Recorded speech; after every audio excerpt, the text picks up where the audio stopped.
You will not be able to stay home, brother. You will not be able to plug in, turn on, and cop out. You will not be able to lose yourself on Skag and skip out for beer during commercials because the revolution will not be televised. The revolution will not be televised. The revolution will not be brought to you by Xerox in 4 parts without commercial interruptions. The revolution will not show you pictures of Nixon blowing a bugle and leading a charge by John Mitchell, General Abrams, and Spyro Agnew to eat hog balls confiscated from a Harlem sanctuary. The revolution will not be televised.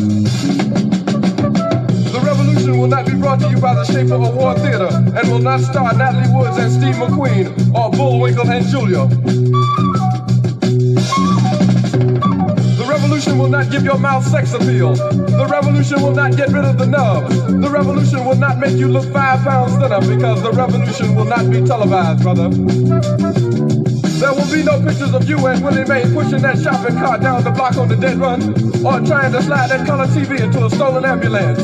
NBC will not be able to predict the winner at 8:32 on report from 29 districts. The revolution will not be televised. There will be no pictures of pigs shooting down brothers on the instant replay. There will be no pictures of pigs shooting down brothers on the instant replay. There will be no pictures of Whitney Young being run out of Harlem on a rail with a brand new process. There will be no slow motion or still life of Roy Wilkins strolling through Watts in a red, black, and green liberation jumpsuit that he has been saving for just the proper occasion. Green Acres, Beverly Hillbillies, and Hooterville Junction will no longer be so damn relevant, and women will not care if Dick finally got down with Jane on Search for Tomorrow, because black people will be in the street looking for a brighter day. The revolution will not be televised.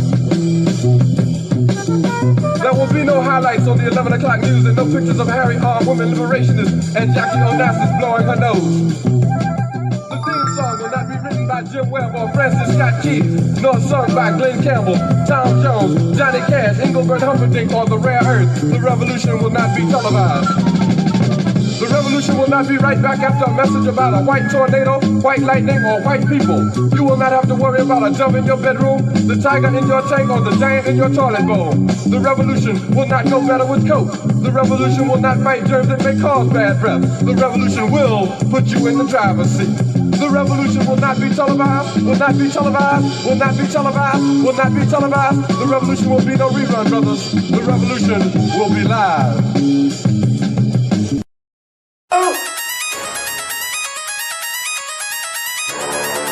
I'm talking about Shabaka going crazy. People going crazy in these motherfuckers. Run that shit back, man. But it's nothing. Nothing. Got a woman on the bed.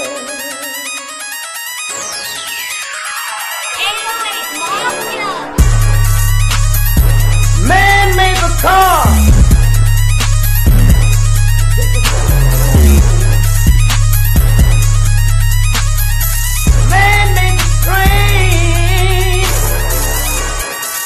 Carry the heavy load. Man made the electrolyte to take us out of the dark. Man made the boat for the water like the 7 Omega. Man thinks about a little bit of baby girl and a baby boy. Man make them happy because man make them strong. But after man make everything we can, do you know that man makes money?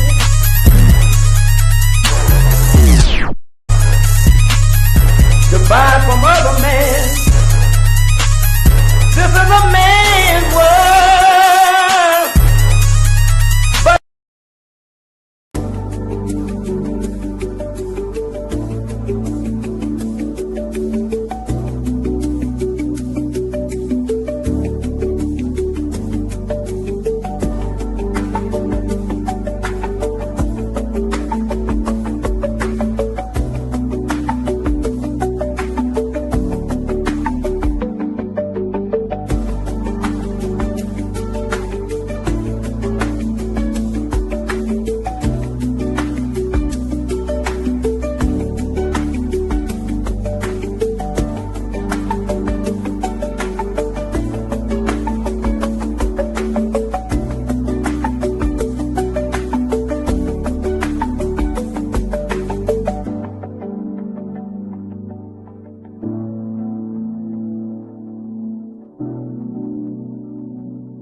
Grand Risings.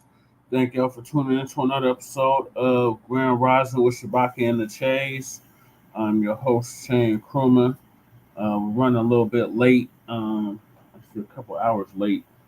Usually go on early in the morning and now it's afternoon. But the show must continue. It looks like I'm going to be solo dolo. And on this season 10, episode 40 of Grand Rising with Shabaka and the Chase, I will be discussing several topics. The first topic is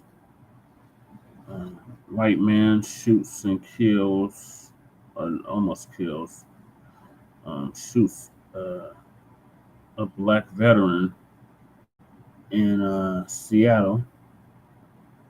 Then we got the situation that's going on in Washington, D.C. with the dump as in human shit. And we wanted to have perfect clear. White man shoots black wheelchair veteran in Seattle, Washington. Stephen Miller is advising Trump to ramp up the anti-black racism in Washington, D.C. Stephen Miller said this about black people in Washington, D.C. Trump attacks black history.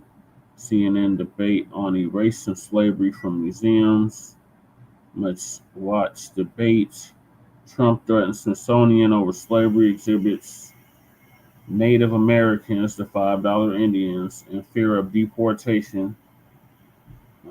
ICE detaining tribal citizens and why punctuality matters. Let's bury the black people's time stereotype. We are based out of East Denver, North Aurora, Colorado. We give the news from a Front Line and Blacc First perspective. We are a part of the new Blacc Media and also the signal boosters in the new Blacc Media. We have been around for 5 seasons now and counting. We have several platforms that are part of the Frontline campaign. Frontline Blacc News is just one of the 3. And we've been around since 2020, 2021. So please join us on StreamYard, YouTube, Frontline Blacc News. The links to all of our channels are in the description, including Jay Millie's What's Cracking TV with Jay Miller channel. Kukizi, who does the intro track on the Frontline Blacc News. Link is in the chat description. And Church of Black Power, our brother out of Watts, California, who's now in Houston. His link is also in the description. Please support the GoFundMe Lady Che has set up. And then we got the copyright disclaimer under Section 107 of the Copyright Act of 1976. Allowances made for fair use for purposes such as criticism, comment, news reporting, teaching, scholarship, education, and research. And I do not own the rights to the music. And if you don't understand racism or white supremacy, what it is and how it works, everything you think you understand will only confuse you. And that's from the great Nelly Fuller Jr. R.I.P. to him. He just transitioned this past February. And then we got, if you, a black person, are captured by any race soldier, you must never fuss, fight, or flee. Comply and defend yourself in court. Also by the great Nelly Fuller Jr., who just transitioned back in February. And last but certainly not least, we got racism, white supremacy as conscious and subconscious behavior to maintain white genetic survival to prevent white genetic annihilation. Dr. Frances Cress Wilson. And she also rests in power as well. Salute to crew. Salute to Mac 285. Yeah, I don't know where Shabaka is. Shabaka did something really bad. I'm not gonna tell y'all on the air, but let's just say I'm not happy about it at all. Like, share, and subscribe to Frontline Blacc News. That's right, twin. Thank you.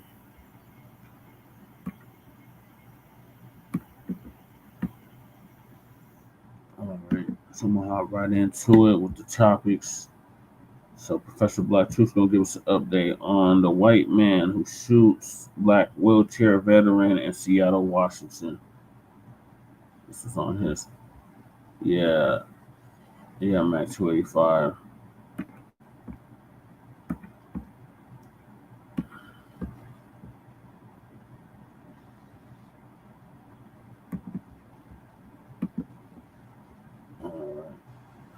got that as the first topic. So, Professor Black Truth's gonna give us an update on that. This is his moment of truth this morning.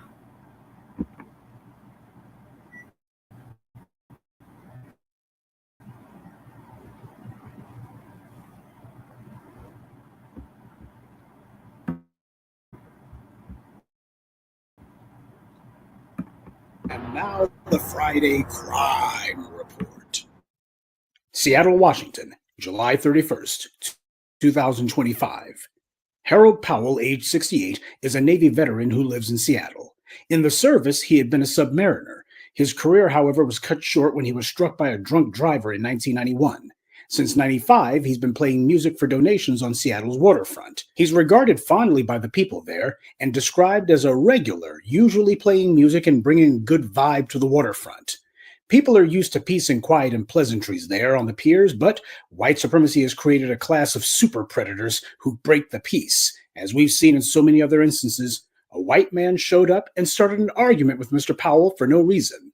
According to the criminal complaint against him, the perpetrator approached the victim, who was in a wheelchair on the boardwalk near Starbucks, and he demanded the victim provide identification to prove his military status. As the victim was taking out his wallet, the white man who accosted him then removed a military patch from the victim's belongings.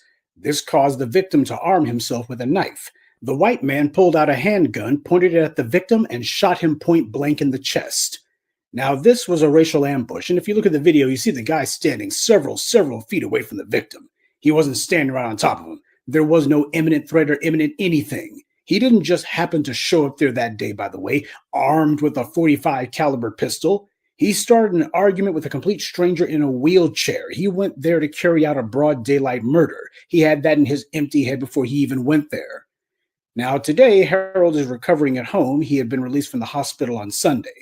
The perpetrator has been identified as 32-year-old Gregory Tim, and he's already trying to claim some sort of self-defense, but prosecutors have said regarding self-defense in Washington state case law, a defendant cannot claim self-defense if the defendant provoked the altercation. If you provoke an attack upon yourself, you lose the right to claim self-defense. But of course, these white supremacists are on code nationwide. Prosecutors are admitting the most obvious thing of all about the no self-defense argument here. He walked up on a wheelchair-bound elderly old man, accosted him, argued with him, stole property off of his person, and then attempted to murder him. Prosecutors are not charging this animal with murder, though. Instead, all this attempted murder is being charged with is first-degree assault. The judge even offered this reprobate bail, $750,000. This was attempted murder, not a fistfight. But you have prosecutors attempting to protect this would-be killer, and they're doing it openly. And you won't be surprised to learn that this isn't this criminal's first brush with the law. Back in 2020, as the pandemic was getting started, this criminal lived in Jacksonville, Florida.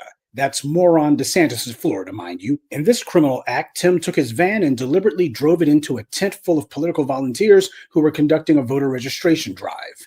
That time, he was charged with 2 counts of aggravated assault on a person 65 years old or older and single counts each of criminal mischief and driving with a suspended license. His bail in that case was set at $500,000. Even Donald Trump, who was president at the time, weighed in on that incident, so even the president was aware of this case. And yet, in Moron DeSantis' Florida, he got the same charges and even the same bail amount as what he got earlier this month. And if you're wondering whatever became of that case against him in Florida, a year later he went to trial and was acquitted on all charges except the criminal mischief charge. The judge immediately let him go with time served. It took that Florida jury less than an hour to call him not guilty, so they had their minds made up beforehand. And if you'd like to know what mind-blowing, incredible evidence that this violent punk's defense lawyers offered to beat the rap, they had him take the stand and say it was all just a joke. No, I'm being literal about that. That's what he actually said. He took the stand and said that trying to run people over with a van was just a prank. Quote, crashing is a strong word. I still consider it was a prank. It was the most stupid thing I have ever done, and I have had a lot of time to reflect on this. You know, that reminds me of one of Paul Mooney's comedy routines. White man, why did you try to run over a bunch of people with your van? It was just a prank. I've had a lot of time to reflect on it. Ooh, he said it was just a prank. We can't send him to prison for a prank. Besides, he's had some time to reflect on it, and that's enough. Now you let a black person be charged with the same thing. Hey, nigger, why did you try to run people over with your van? It was just a prank. I've had a lot of time to reflect on this. Well, your prank wasn't funny, and you're going to have 25 years to reflect on it. But this happened in Ron DeSantis' Florida, when he was bragging that they're so tough on crime, and Trump, the president himself, commented on it. So we see for the umpteenth time that where these red state reprobates are concerned, when they talk about being tough on crime, that doesn't include white offenders. We'll continue with the moment of truth in just a moment, but first, a word from the official sponsor of Black Empowerment, Power Tools. There's no telling when something's going to come up, so make sure you carry your power tools at all times. You never know when you're going to need to bring the hammer down, or when you'll have some trash that needs to be blown away, or some obstacle that requires cutting down. Don't get caught empty-handed. Keep your hammer close by. Keep that leaf blower at the ready, and always carry your steel. Power tools, because no matter what your day job or side hustle may be, there's no excuse for not being ready to put in some work. This degenerate did this in Jacksonville, Florida, and he was given a slap on the wrist. This is the same Jacksonville where only 2 years ago, a white supremacist, inspired by Ron DeSantis' anti-Black crusading, murdered 3 Black citizens in cold blood. That was the direct result of DeSantis' nonstop anti-Black rhetoric and political performative extremism. It was meant to embolden precisely that kind of violence, and that's what it did. And now this creep has gone to Washington state and committed a far worse crime than the one he had 5 years ago. And the authorities there are treating this as just criminal mischief. When this happens, these are not oversights. This is not the system failing. This is the system working exactly the way it's designed. This system was designed to produce targeted harassment and mass incarceration of Black people, regardless of whether they committed a crime or not, and is designed to not touch those classified as white at all, unless they kill a white person. Then there may be some minor punishment, but as I documented for you on this channel, that's not always guaranteed. And the people who administrate this injustice system, they're the ones responsible for it. DeSantis and his gang of inbreds down there were all hot and bothered to write laws meant to target Black people. They wrote a law to legalize hitting protesters with your vehicle as a direct response to the BLM protest. Well, you have a white man who tries to run over campaign volunteers with his van, Republican volunteers no less. And DeSantis and the tough-on-crime Republican legislators didn't pass one law. They didn't do anything. And when he was acquitted, there was no legislative response from the GOP legislature in Tallahassee either. The system is color-coded because the racists who administrate it operate it that way. They're the ones who make sure that it stays that way. We keep having these incidents over and over and over again on a near-daily basis, where you got some white man with a gun who runs around acting like he's playing out some death wish vigilante fantasy. Be it Kyle Rittenhouse, Daniel Penny, Daniel Perry, the racist in Texas who killed a white BLM activist and Greg Abbott pardoned him, or this latest scumbag in Seattle. This is white privilege. This is racial immunity from law. Because you never see a Black person shoot a white person, veteran or not, wheelchair bound or not, and then simply get an assault charge. Racially privileged armed thugs are protected in this society. And that's why we see so many mass murders take place by the exact same demographic. Be honest.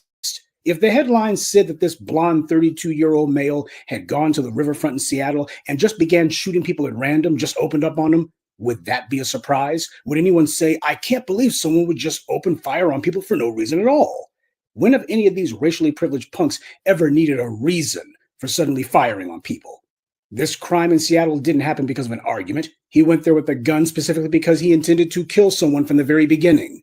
And these murderers are protected to commit these crimes, whether it be in a red state or a blue one like Washington. Seattle's supposed to be so liberal. That's how they promote themselves. Why they had BLM protests 5 years ago. And there was even a brief Occupy movement. Well, you're seeing exactly how liberal it actually is. When it comes time for them to actually have to confront the reality of racial immunity from law and white privilege, that's when you find out whether or not these people are actually real about law and order. And time again, consistently, we've seen they're not. They're all about a color-coded injustice system. Because as far as they're concerned, they have to protect the racial immunity from law that trash like this Tim character enjoy, because it's what the rest of them also depend on for their own perks, privileges, and racial guarantees. And that's the reason why when it comes to Black people in general, you can't be running around just with a knife at a gunfight. You got to be prepared to protect yourself and not be asking permission. That's the reality when you live under a system of white supremacy. Self-protection for Black people is a must wherever we are. And it doesn't matter if you're out and about, at home, or on the riverfront, just minding your own business. White supremacy is always looking for the next soft target. And if they decide that they're going to try to come after you, you got to be prepared to let them know that it doesn't matter if you're in a wheelchair or not. You won't be taking white supremacist aggression sitting down. And that's this week's Friday Crime Report. Keep your eyes open and stay on alert, because there's a lot worse criminals out there than the ones the white corporate media chooses to show you. Good day, and be one. I'd like to take a moment to mention some of our contributors: Mouse, Isaac, Alan Reese, Gregory Franklin, and Faith Speaks Life. Salute to them, and thank you to everyone for listening, liking, and sharing this message. Black empowerment only exists because of you.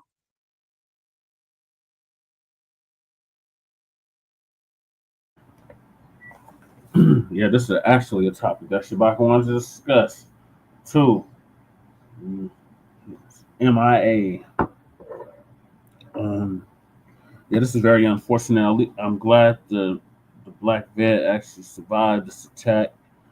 Very unfortunate he had to go through this. And this stresses another reason why we need an anti-black hate crime bill passed into law for reasons, for situations just like this. This black man served our country, served this country, and this white supremacist had the audacity to question if he was a veteran or not, and if he actually served the country. And when the brother said, "Yeah, he gonna shoot him," so what the hell? What the hell is that about? These white supremacists are something else. So keep your power tools, black family, at all times. So moving along, we got Stephen Miller is advising Trump to ramp up the anti-black racism in Washington, D.C. For those that don't know, Washington, D.C. is under basically martial law. And the police, the National Guard, has been deployed to Washington, D.C. after one of Trump's Doge aides got attacked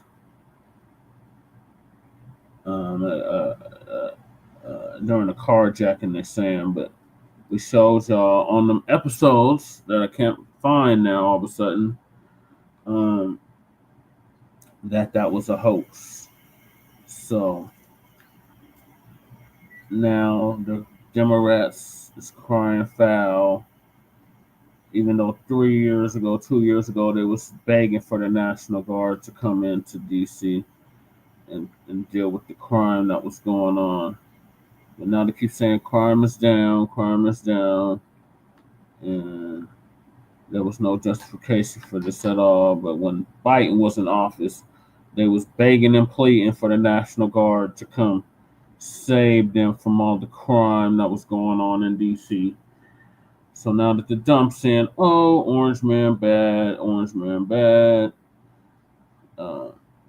So one of his people, Stephen Miller, is advising the dump ramp up the anti-black racism in Washington, D.C. They got police and National Guard, but mainly the police running up in black people's homes.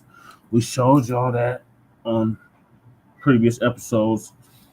And yeah, so Uncle Phil's going to give us an update on what's happening in D.C. Stephen Miller is advising Trump to ramp up anti-black racism.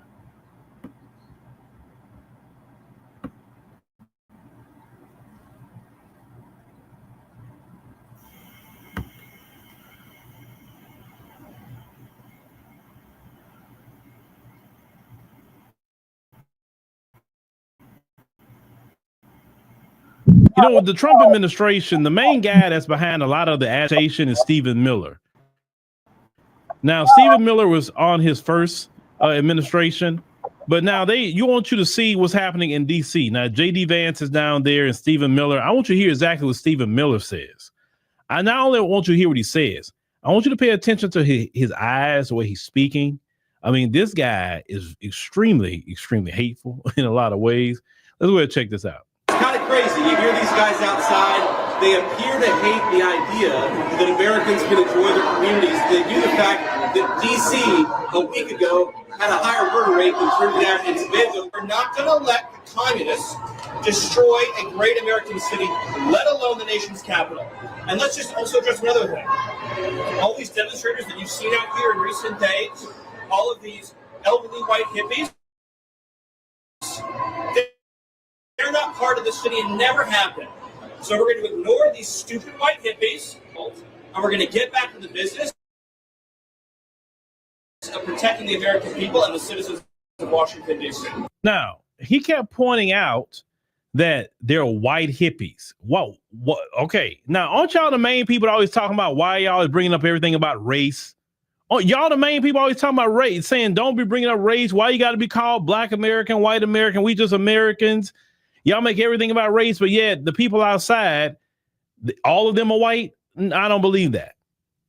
But you're saying that for a reason. Basically, what that coded message was, hey, white people, you're being off code. And I'm going to keep saying white because you're supposed to be on team white supremacy. And you don't supposed to be out here going against nothing we're doing because we're trying to do this for the betterment of white supremacy so your children can still be in leadership when we all gone. You understand? But Stephen Miller, he's the one that was, pushing ICE for 3,000 arrests per day. It was him. This is why they're going out there. Trump has let him have free reign. Now, this is why I was saying in my stream is that they're creating the conditions for the Democrats to get back in power. And for us, it's like you don't win nowhere, right? You don't win as the Republicans are in office. You don't win as the Democrats in office. We just don't win as a people. We have a lot of black politicians in the Democrat Party, but they'll do nothing for us. Not a thing. Because they wait for something like this to happen. That's why they're like, oh, shoot, we're going to get back in. Hey, let Trump do whatever he wants to do. We're not going to say nothing. We're not going to stand against it. We are so cool. Let them do black people that. We are fine because they're going to put us back in office and we still ain't got to do nothing for them. You understand? That's where things are at with that Trump administration. Now, Muriel Bowser, she's not saying anything. And she's supposed to be the mayor of that city and not saying much of nothing, not standing against anything. My main thing is this. If the Democrats come back, I would still like the Congressional Black Caucus gone. I would like black people to get mobilized to vote, get them out. And the reason why we need to get them out first is because we have no representation.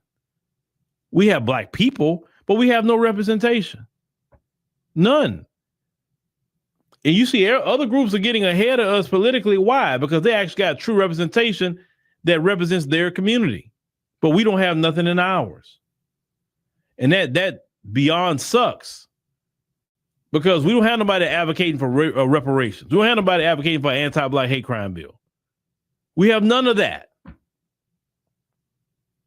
That guy, Stephen Miller, is a bona fide anti-black and anti-whoever else racist. We see it, we know it. And that's come to be expected. You understand? But our politicians aren't doing anything about it. None. But if they want to say something, they talk about immigration. Or they want to talk about the voting maps here in Texas. Nothing specifically for us. Why haven't the Democrats addressed all the black women getting fired? Why haven't they addressed about the cuts that was coming in? Well, they didn't address any of it.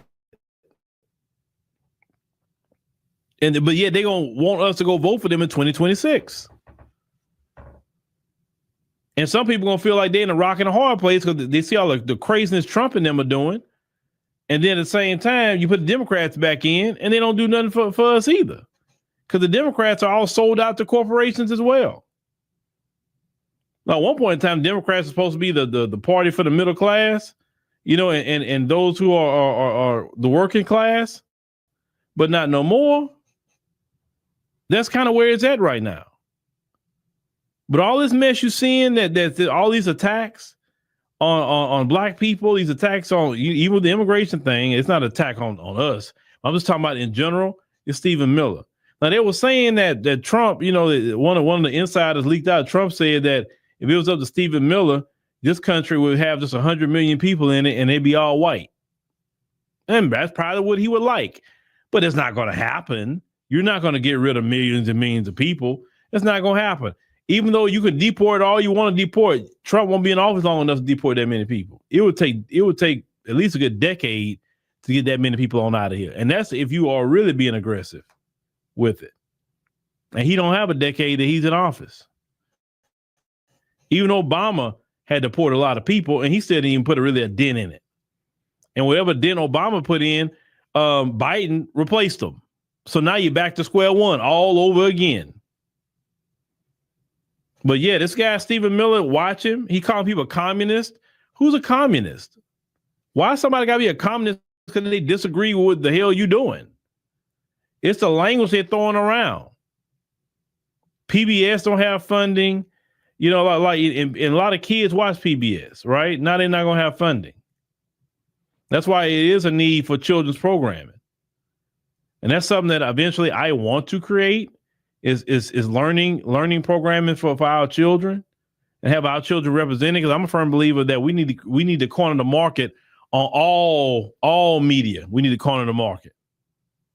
We need to cover, you know, like I said, no matter if it's music, entertainment, news, politics, education, for everybody, including our children, whether you're doing cooking, whether you're doing some sort of worship of God. We need to cover everything of media, because it came to me one day. I said, you know what? I gotta, in my own way, gotta recreate that BET model, because that BET model really worked.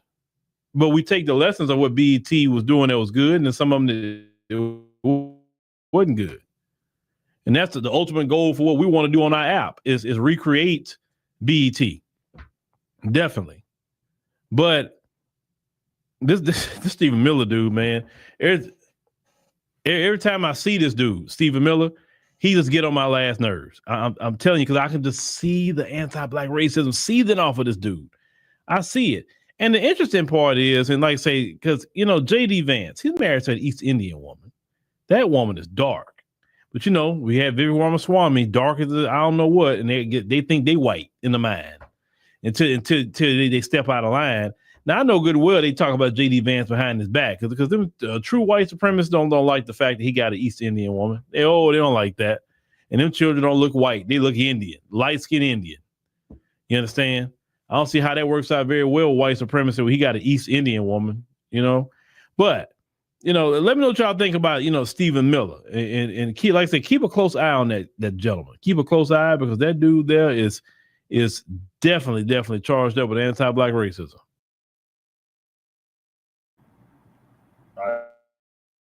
I agree. All right, I agree with everything Uncle Phil said. To hell with Stephen Miller and the white supremacists like him. So Tariq has something to say about this. I'm gonna play his Twitter space that he did on this next. Darling Radio, like and subscribe. Darling Radio, like and subscribe. Thank you. And first of all, thank you to the Vice President for bringing us here today. Thank you, Secretary, for your leadership. And most importantly, thank you to the men and women of the National Guard. Here's the most important point. There are residents who lived in Washington, D.C. their entire lives. Their parents lived here. Their grandparents lived here. And they have lived for generations in intolerable conditions of crime and decay. There are parts of the city, I moved to the city 20 years ago. There are places where I have seen graffiti that has been untouched for decades. There are homeless encampments that have made it impossible for families to use public parks. and public recreation for as long as I've lived here. There are hundreds of residents of this city who are shot in street violence every single year, making it one of the most violent cities on planet Earth. And for too long, 99% of this city has been terrorized by 1% of the city. And the voices that you hear out there, those crazy communists, they have no roots, they have no connections to the city, they have no families they're raising in this city, they have no one that they're sending to school in this city, they have no jobs in this city, they have no connections to this community at all. But they're the ones who've been advocating for the 1%, the criminals, the killers, the rapists, the drug dealers. And I'm glad they're here today, because me, Pete, and the vice president are all going to leave here, and inspired by them, we're going to add thousands more resources to this city to get the criminals and the gang members out of here. We're going to dismantle those networks, and we're going to prove that a city can serve for the law-abiding citizens who live there. We are not going to let the communists destroy a great American city, let alone the nation's capital. And let's just also address one other thing. All these demonstrators that you've seen out here in recent days, all of these elderly white hippies, they're not part of the city and never have been. And by the way, most of the citizens who live in Washington, D.C. are black. This is not a city that has had any safety for its black citizens for generations. And President Trump is the one who is fixing that with the support of the Metropolitan Police Department, the support of the National Guard, and our federal law enforcement officers. So we're going to ignore these stupid white hippies that all need to go home and take a nap because they're all over 90 years old, and we're going to get back to the business of protecting the American people and the citizens of Washington, D.C. Thank you, Stephen. A few questions. All right, we're in the building. We are in the building, ladies and gentlemen. Glad to have you guys in here. Welcome to the Tap In. Round of applause to you. Welcome to the Tap In. We are tapping in heavy. And I would like everybody to give me a fly retweet. That would be great. If you can give me a great retweet, that would be absolutely phenomenal. A lot of stuff we're going to touch on the broadcast. Before I get started, everybody go to hiddenhistorymuseum.com. Get the book Hidden Heroes from A to Z, and also make a contribution to the phenomenal Hidden History Museum. Let's do that. And before we get started, let me give some shout outs to some of the regulars in here real quick. We got Michi God, Highland, Black Republican. We got Kevin, Ty Powell, Trinity, Sir Mike Noel, FBA Goddess, Grinds TV, The Tethanator, and many, many other. Sister Empress, FBA Think Tank. Much respect to the family, respect to the law. Well, the first thing I want to touch on, your boy, Stephen Miller of the Trump administration. Stephen Miller, he was up there with J.D. Vance. They had they did some kind of press conference earlier. And Stephen Miller, they've been accusing that man of having all types of alt-right, white supremacist ties for the longest. People have been saying that.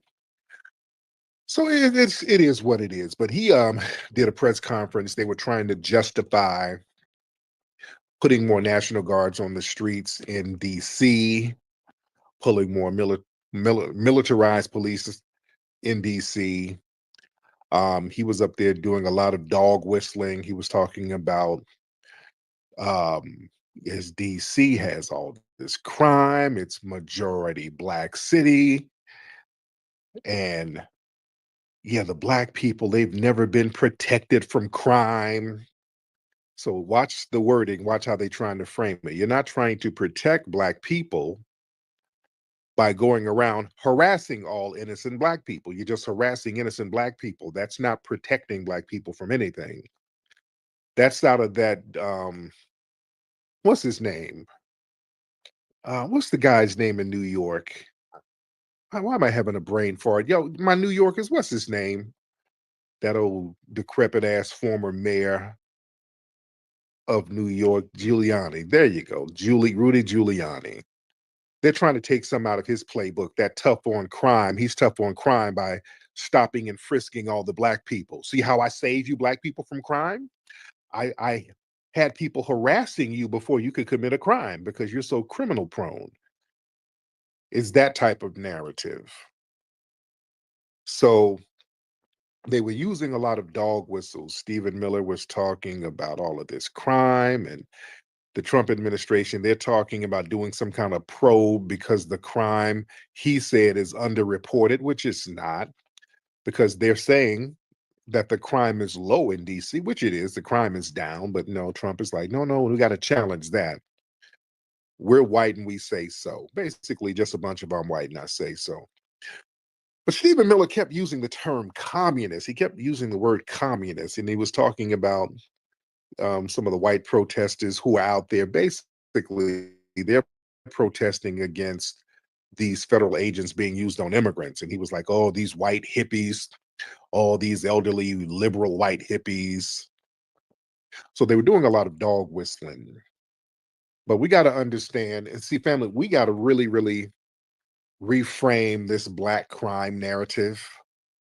We got to reframe that. I keep telling people there is no such thing as Black crime. I'm going to say it again. There is no such thing as Black crime. The thing is, the media and the dominant society, they understand the power of repetition. If they just keep saying something, if they just keep saying it, ultimately it'll just kind of catch on. That's why they keep trying to get in front of the foundation of Black American Renaissance. Too many people are speaking on it. So this is why they send their operatives to jump out and try to miscategorize what our lineage is. That's a counter narrative from the alphabet people. That's a psyops. But we got to understand when people just keep saying, and the media keeps saying Black crime, and that really started in the 70s. That Black crime narrative, that started in the 70s. Real heavy in the media. They just kept saying Black crime, urban crime, Black crime, Black crime. And then they started making movies about these white vigilantes going out fighting this Black crime. Like the Dirty Harry movies. Y'all remember those? It's not a coincidence that these types of movies started popping up right after the civil rights movement and right after quote unquote immigration, when Black people started moving into these big urban centers. All of a sudden you got Clint Eastwood playing a cop who's an enforcer and running down on the Black gangsters. And then you had movies like Death Wish with Charles Bronson doing the same thing. These white vigilantes go out into the streets, go into the subways to enact justice on the criminal element. You see, that was a real big thing. And then in real life, it started happening with the Bernard Guest story in New York in the mid 80s. A white man went out here and actually shot some Black folks talking about they were trying to rob him. And then he became a national hero among white supremacists. And if I'm not mistaken, wasn't Bernard Goetz Jewish? Wasn't he Jewish? Yeah, now my New York people know who Bernard Goetz is. It's a very infamous story back in the 80s. But for all these white supremacists who love talking about Jewish this, oh, the problem is the Jews or whatever, boy, they don't have a problem with the Bernard Goetz of the world, do they? They do not have a problem with them. You can look him up real quick. All right, I think he was a Jewish cat. I'm looking it up real quick. But I think it was a Jewish cat. I'm looking it up. Bernard Goetz. Yep, Jewish. Yep, he's Jewish. His mother was Jewish. Yeah. So yeah. Yeah, don't let them fool you with that. It's the Jews gather against the Jews. Man, please. These white supremacists, Christians work with anti-Black Jewish people, anti-Black Buddhists, anti-Black everybody. They all work against us. But understand, you have to see how Stephen Miller and other people, they weaponize race for political justification. So when Miller's talking about DC, it hasn't had any safety for Black citizens in generations. Well, that's because you're not allocating resources to help the Black community. Most crime is facilitated by the dominant society in the Black communities. You see? And they ignore local demographics in the area so they can really sound more sensationalized. When he said most citizens in DC are Black, isn't it like what, over 40%? I don't think that's the majority, but again, these are dog whistles that they're using. These are dog whistles, and again, they're trying to deploy the National Guard, despite all across the board, it's showing that there are low crime rates out there. So they're just doing the I'm white and I say so, just repetitive repeating, and if you just keep repeating it, that will make it true. If you keep repeating something, they said, okay, just keep on repeating it. It'll become reality sooner or later. And DC, violent crime is at a reported historic low. But like I said, Trump administration said, nope, there's some corruption in the data collecting. So we're going to do a probe to get somebody to look over the real data, because we say crime is higher, which it's not. Yeah. And they're trying to do the whole racist savior narrative. Yeah. See, that whole thing about going in and helping the Black community, these people have tried to dismantle Black access to housing, education, justice, and everything. So now they want to present themselves as a protector. So that's just cynical manipulation, and they do these dog whistles. They get out here, they use this coded racial language, just keep saying Black and crime, and rapes and robberies and all of this stuff. And he kept using, again, Stephen Miller just kept using the term communist. Yeah, we got to get these white, old, elderly liberals. We got to get all of these communists out of here. There's communists. Family, that they're going back to the old Jim Crow tactics. That's what they used to do during Jim Crow, during the Cold War. Communists, whenever you hear that word, understand what they're really trying to say. That's a dog whistle. They know good and well ain't nobody no damn communist. But that's a term that they used to use on a lot of Black activists. Communist is basically a little code word that they try to use to make you seem like you're un-American. You understand? The term communist, that's been used to discredit Black activists, Black leaders, anybody who pushed for like a radical systemic change. Calling like civil rights activism communism, that implies that you demanding equality and justice and protection for Black people, that's some kind of foreign subversive entity behind it. It's dangerous to American values.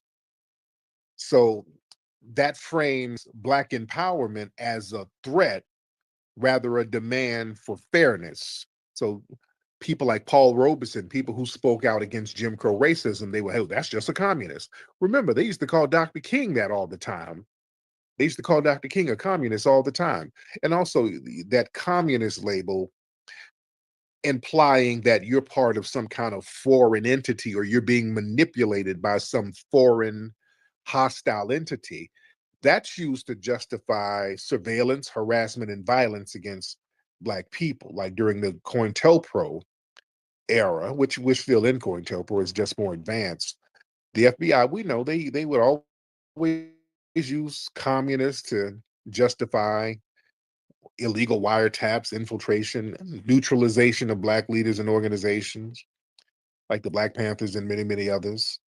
So that label gave law enforcement an excuse to criminalize Black activism under the guise of national security. You see, watch the words they use when they're talking about National Guard and communism, National Guard and communism. See, they're not saying these words randomly. Communism means foreign threat. National Guard, okay, yeah, we need the National Guard to neutralize this foreign threat. You see? And, they always use these little smear tactics to kind of isolate Black movements from any other allies that might be there, which we don't, we're on our own anyway. But when they use communists, that's a deliberate tactic, really, to not get white people involved, any white moderates or any kind of white liberals or whoever who might want to show some kind of sympathy or support for Black causes. That scares the white people. See, that suggests that any collaboration with Black activists, people like that, you're aligning with America's enemies. So they use those terms to scare liberal white people. And it just implies that there's a loyalty to a foreign agenda. That's why when we start talking about reparations, the Democrats do the same thing too. This is why I'm not making this a partisan issue, because the Republicans and the Democrats do the same thing. Remember, the Democrats was doing the same thing. They just worded it a different way. What did the Democrats do when we were telling the Democrats, hey, we'll vote for you, but you're going to have to give us some tangibles. Y'all got to give us reparations. Y'all got to give us tangibles in order for us to vote for you. What did they do? They start talking about, well, you guys are controlled by Russian bots. Russian bots was another updated term for communist. That's all it is. And those were the liberals doing that, remember? The Democrats were doing that. Russian bots, that's another code word for communist. But they know not to say communist. I'm talking about the Democrats, because you will sound too much like the alt-right, the far-right people. So they just revamped the word. But that's what it is. Communists, and back in the 60s and 50s and all of that, when you talked about communists, it was Russia. You're talking about Russia, because there was a Cold War going on. So the Russia and the US was, kind of going back and forth, beefing and dissing each other and all of that. So they would always make up stuff about somebody being secretly funded by Russians.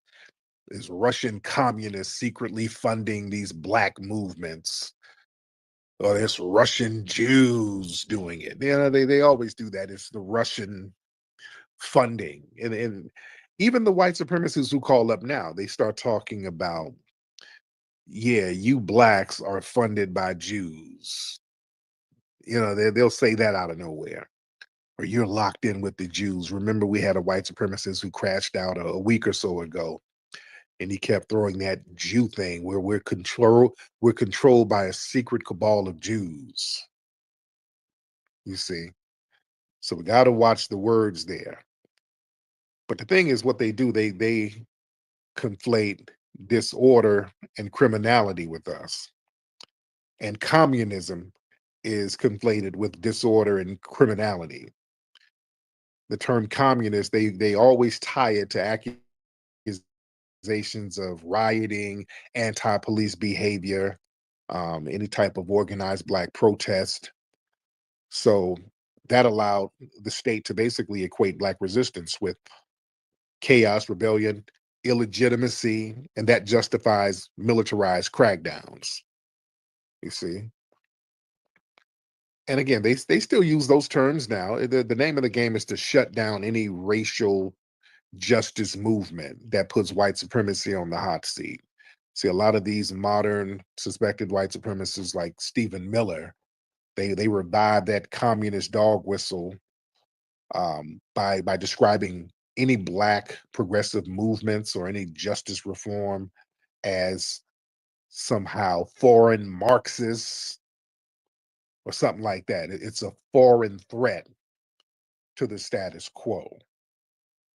And we got to really understand some of the other little dog whistles that they use about crime. Miller said something about, yeah, there's a lot of rapes and robberies and murders and gangs and all types of criminality in DC, and we're going to go in and dismantle those networks. He said that specifically. He said he's going to dismantle those networks. Here is the thing. There are no networks of large-scale organized crime in Black society. See, he said that for a reason, and he knew that was cap. This is why, and I said this the other day, the police and the federal guards and all those people running around DC, they're just kind of running around like Keystone cops. They don't really know what to do because there are no crime networks. There are not these big, organized, centralized crime networks with Black people. It don't exist. You understand? It doesn't exist. There's no central crime networks. There's no equivalent to organized white collar crimes or Asian mafia crimes or Hispanic cartels, Italian mafia, Irish mafia, Jewish mafia. There's no equivalent, ladies and gentlemen. Now, it's very interesting that they got the National Guard talking about they're going to go and target these non-existent Black criminal networks when you have real ones from other people in the dominant society out here. You have several Asian mafias that operate over here and bring in all types of illegal entities and elements over here. You still got the Italian mafia. You still got parts of the Irish mafia. You still got you definitely got Hispanic cartels. But no, you're going to put all your resources talking about non-existent Black organized crime networks. Family don't exist because if they did, they would name them already. You notice that? If there was something like the Medellin cartel or the what's that the Gotti family, whatever, there were some things like that in Black society, they would name them and it would have been busted up already. You know, we're already over police. These folks don't let us organize enough to get a big crime network. By the time 6 Negroes get together, they're gonna get busted for something. They up to something. Let's stop them. We're over police. We don't even get a chance to organize no large scale criminal networks. It just takes 6 of us getting together, and that's enough. You understand? So don't let people fool you with that. We have individual crimes, you know, in every community, you know, individuals, they commit crime, but to claim that Black America has networks that institutionalize rape and drug dealing and killing, that's dishonest. That's just not true. And you know, Black neighborhoods, they experience street level crime, you know, but that's by poverty and neglect. It's not no syndicate systems like cartels or corporations. Even though Bloods and Crips ain't that organized. Bloods and Crips are really fragmented sets.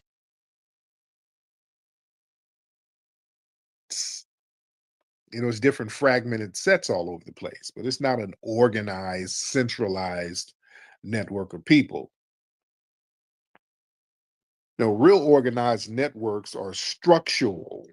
You know, it's a group of people organizing a system where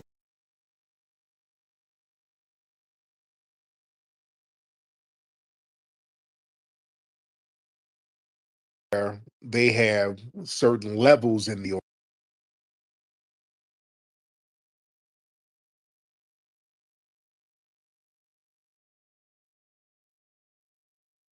no rape networks in Black society. Now you have sex trafficking rings and pedo rings in white society. You have white organizations like NAMLA that's been doing questionable things with boys for years. They're not going after these organizations. You see, so this is racial targeting. I'm just showing the hypocrisy here. I'm showing the hypocrisy here. Even with drug trafficking in Black communities, the drugs are imported from other places by other people. It's not invented. We don't create any.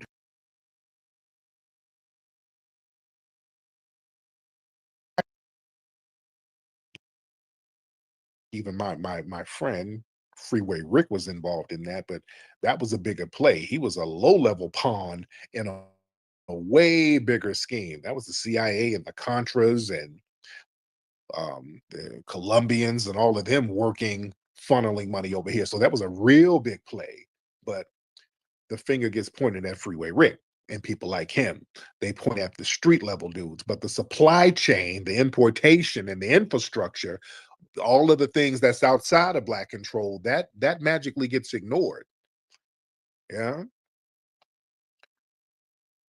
And the thing is, look, Black people, we're already over policed, but we're underprotected. You understand? If all these vast networks existed, like I said, they would have been dismantled a long time ago. We are the most heavily surveilled and policed people in the United States. They watch everything we do.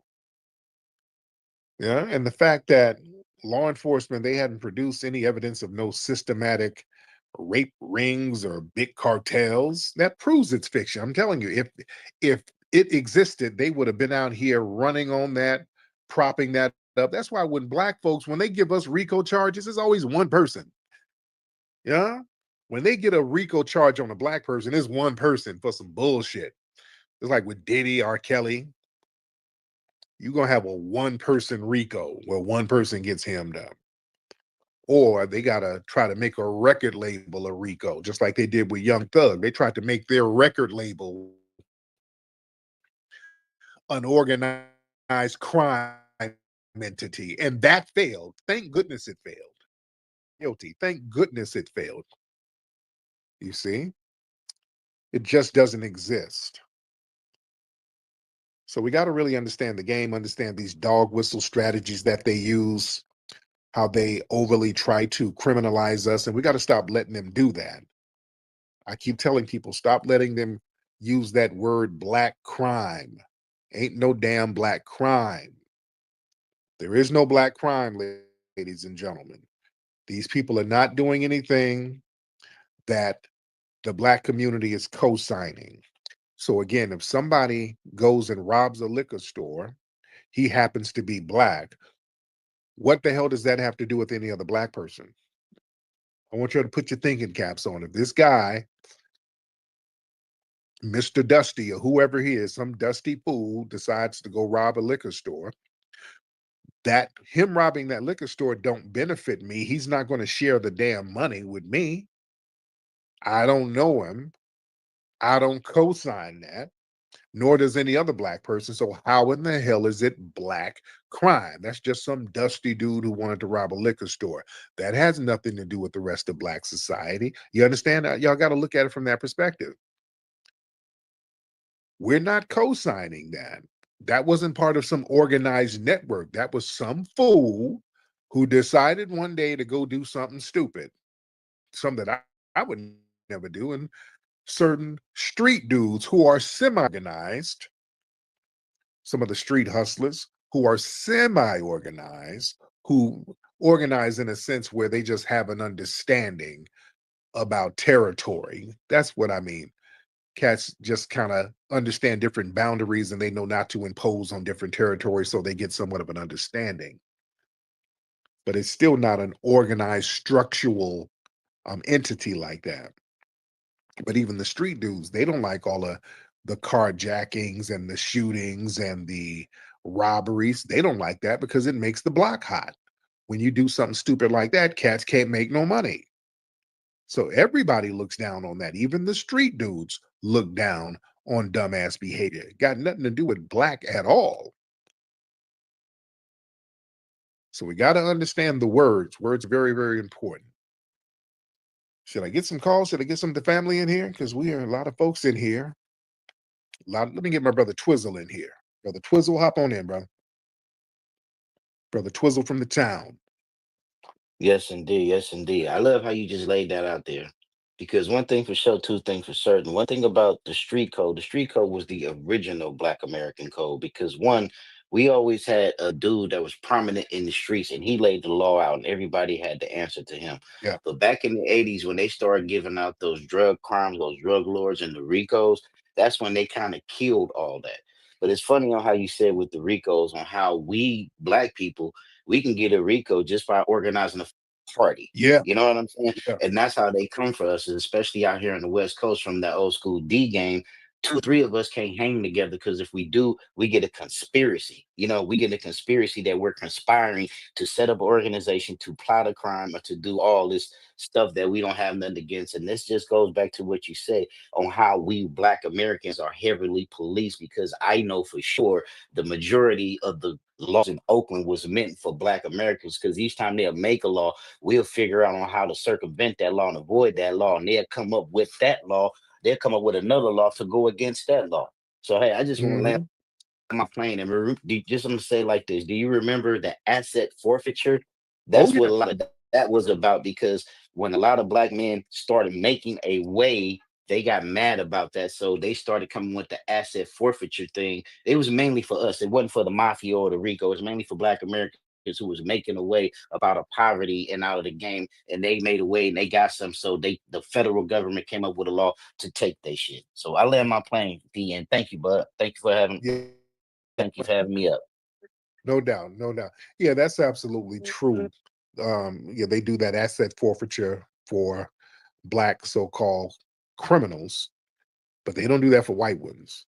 What's this white guy? He's on social media too.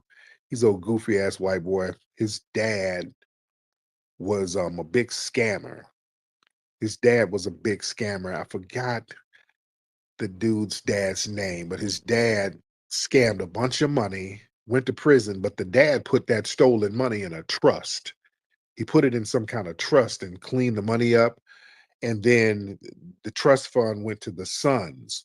So the sons be all up on social media, flossing and fronting with private jets. They go around acting like there's some real big ballers and hustlers and big old players. And I used to go back and forth clowning them because they used to get mad at me for calling out white supremacy. So they would call me a race baiter and all that. And I would get on this bumper. But what's the guy's name? Bizarrian or something. I forgot. He's a little old short, little steroid looking, alt-right looking dude who tries to act tough, but he's like a little punk ass. But again, they were getting that ill-gotten trust fund money and just balling out with it. Yeah, they don't let us do that. Nick, what's up, Nick? What's happening, Reed? What's going on with you, brother? You good? I am good, man. How are you? Man, I'm cooling. Just wanted to say real quick, had a chance to stop by the museum earlier today with my kids, yo. I told you I was going to do it. Oh, cool. What time Yeah, did we had a good time. what time did you go up there? Just right afternoon we did. Okay. Okay. You see my assistant, Ari was up there, right? Yeah, man, it was cool. I brought the kids up there. I was just talking to them about some of the exhibits. You know, they was real in love with the pirate dude. Oh yeah. You know, it was real cool experience, man, for them. And, you know, we got some T-shirts and all that.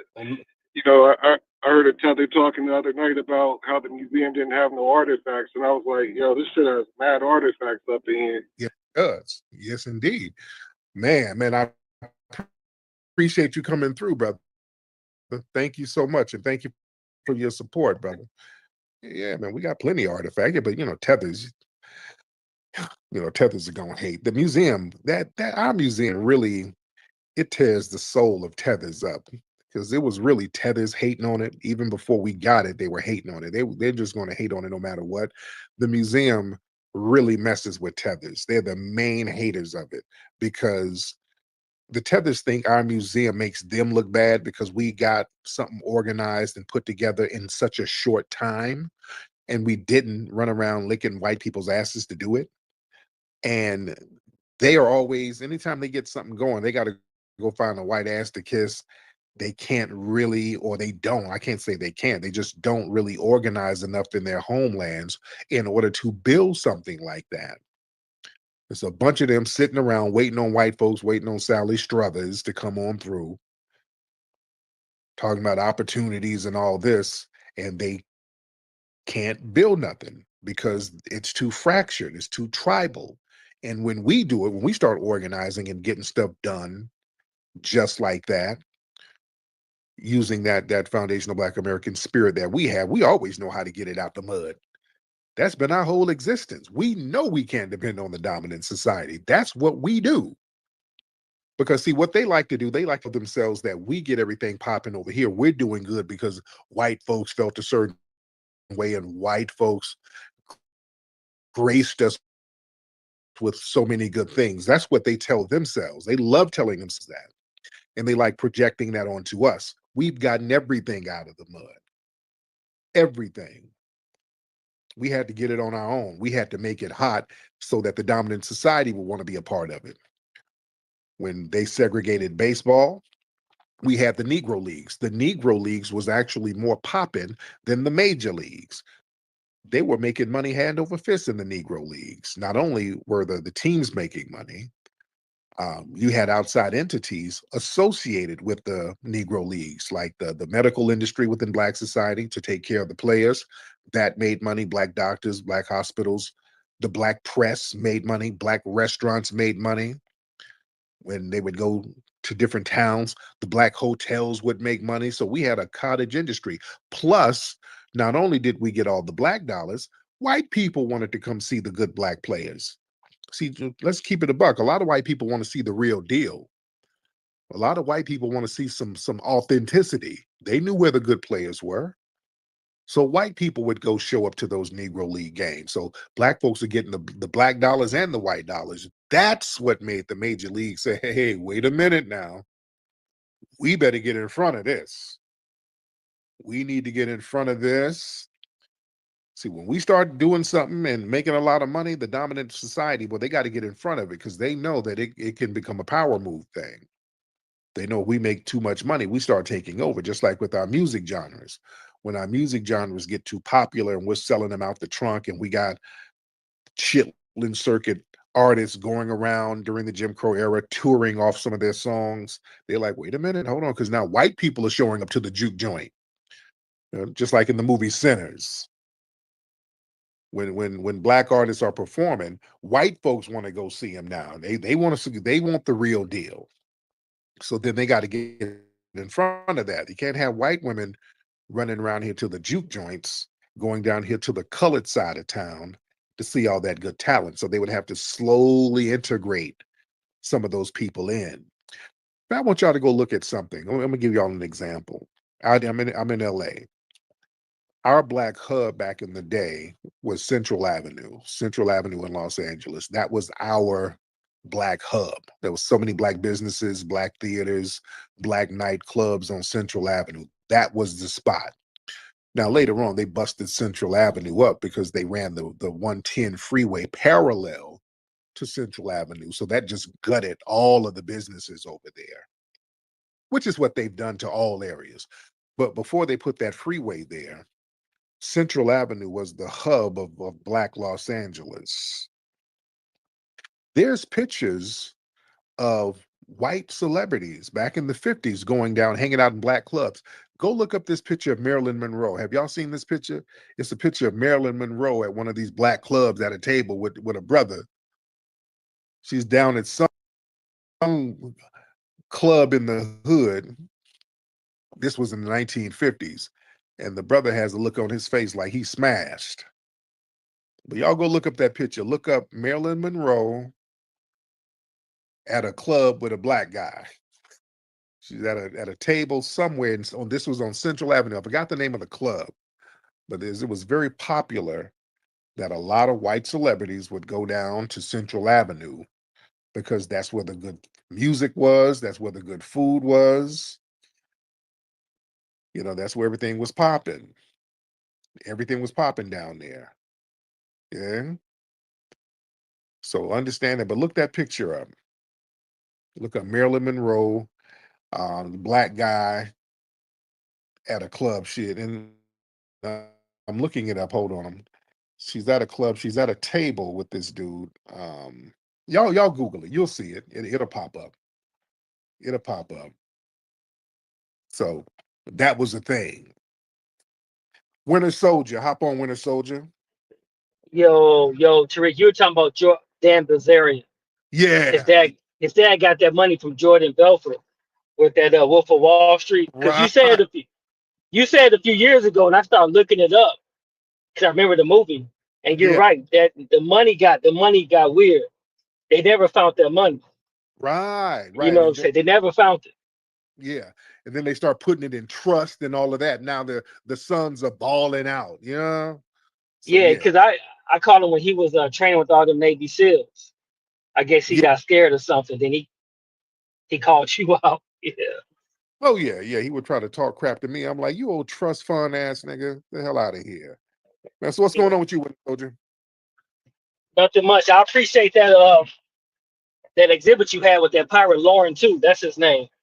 Yes, yes. I went to the museum 2 years ago, Oh, and I cool. Did you go? saw Did you go what's to one up. of our events? Just went just on in the daytime.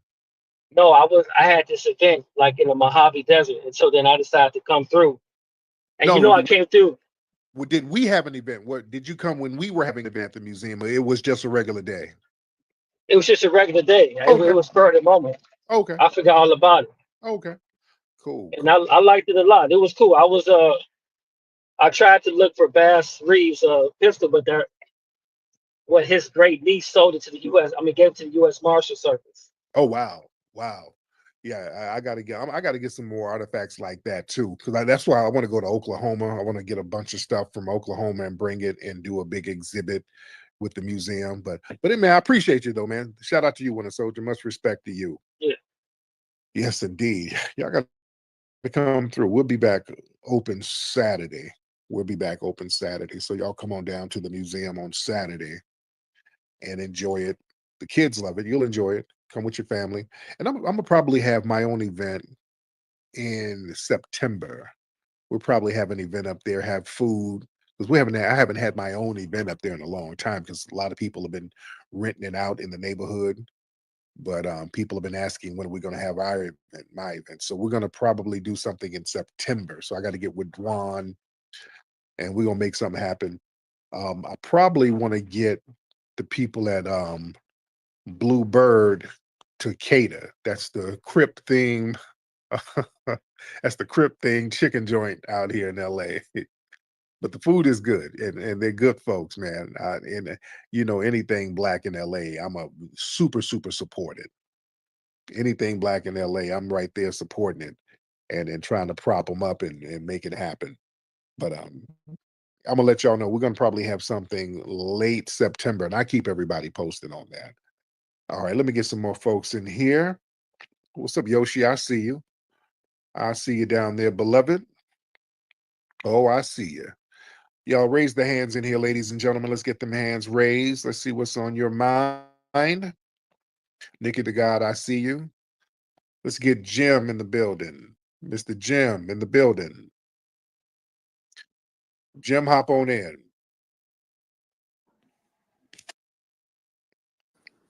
Hello, can you hear me? I can hear you, Jim. How are you, sir?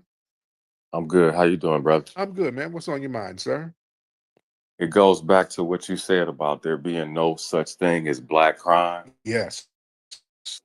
It's because I'm not trying to be funny. And I'm gonna land my plane quick, but I used to watch forensic files, right? Yeah. And forensic and all it's just white people killing each other over life insurance. That's all. That's all it is. For it's 20 years worth of white people killing each other over life insurance, and they never equate that to white on white crime. Right. It's there, it's verifiable, and it's all. As soon as you hear she took out a life insurance policy, well, there you go. You know what I'm saying? That's I'm very. a lamb. Thank you. Huh? That's very common. They do it with their spouses. They even do it with their kids. Don't let it be an adopted kid. Whoa. Yeah, they get an adopted kid, put a life insurance policy on it, and then that kid is out of here. Now the kid, there was a white couple who did that. They adopted some black child down in Tennessee some years ago, and then left the child in a car, and the child suffocated in the car, and they acted like, oh my God, it was an accident. And then they had an insurance policy on the baby. And then you never heard about the story again. They've been doing little stuff like that. But see, that don't get chopped up as white crime. See, when they do crimes, they are always lone wolves. They always promote it as them being a damn lone wolf. Even though there's mass shootings all the time with people in the dominant white society. Oh, it was a lone wolf or it was self-defense. But with us, if some dusty ass teenager goes steal a car, all of a sudden, oh, the problem is fatherlessness in the Black community. What? I'm a father. What do I got to do with that dusty nigga stealing the car? Now, I'm getting blamed. I'm a Black father. The hell I got to do with him? Him stealing that car didn't help me. The hell I got to do with us? No, we got to stop letting people do that. You got to call that stuff out. Like I said, there's no Black crime. There's no networks of Black crime. With the drugs are engineered and the drugs are imported by others. When they had heroin, that was coming in from other groups. Cocaine coming in from other groups. None of that stuff is manufactured here. Even meth, we don't manufacture no damn meth. White people do that. The fentanyl and all that, that comes from the Asians. Yeah, they leave all of that out. There's a dude who's the Asian mafia kingpin. They said this dude had more money than El Chapo and Pablo Escobar, because Pablo Escobar was making billions. But the Asian Pablo Escobar, forgot his name, and they just caught him somewhere a few years back. And they you never know who he is. They don't play his name up in the media. They don't put his name up there in the media. This dude was making more money than El Chapo and Pablo Escobar in the Asian underworld crime rings. I've been telling people for years Asians were the plug. When I was in the streets, I used to deal with them. That's the real damn plug. They're never criminalized. And they got the plug on everything. Man, I'm telling you, everything. You go through the Asians. People think because of the movies, you go meet with you do a deal with some damn Costa Rican dude. And no, nigga. No. The Asians, dude, especially out here in LA, they got all those ships coming in at them ports. The Hispanics ain't got that. They ain't got them shipping connections like that. The Asians do. They got all them connections at the ports, and they got all the connections at the import-export corporations out here. So they've always been the plug, but they are never criminalized. Never. You understand? Well, Twizzle want to get back in. Let me get my brother Twizzle back.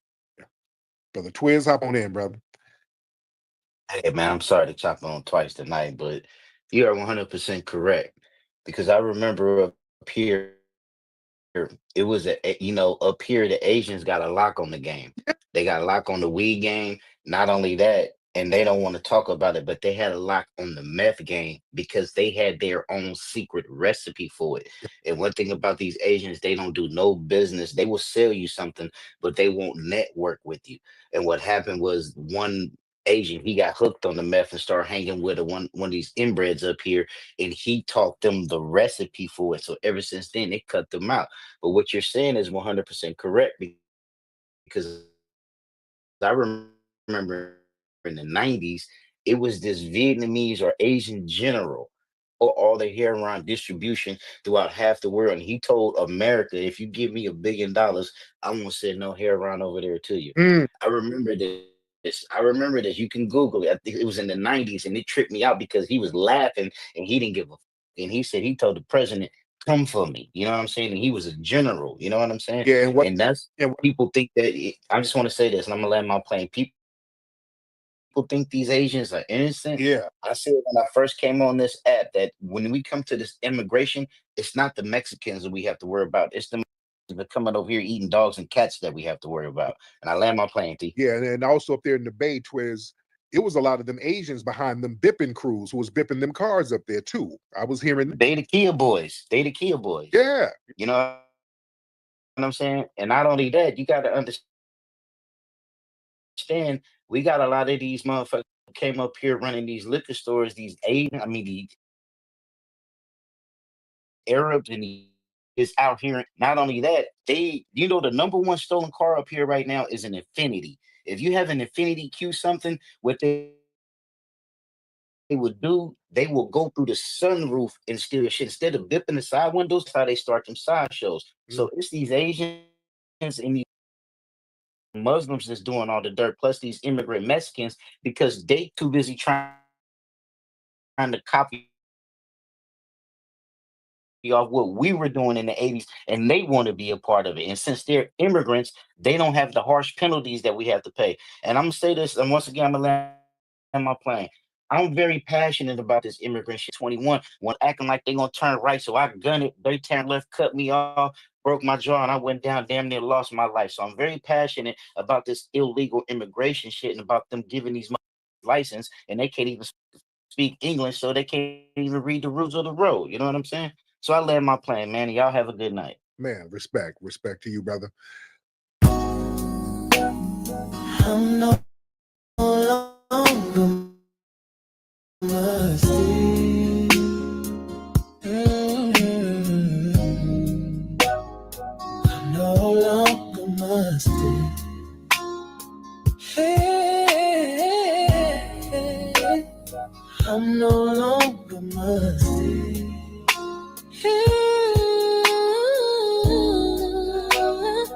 I'm no longer musty, 'cause I got my real work on. I'm no longer musty, 'cause I got my real work on. I'm no longer musty, 'cause I got my real work on. I'm no longer musty.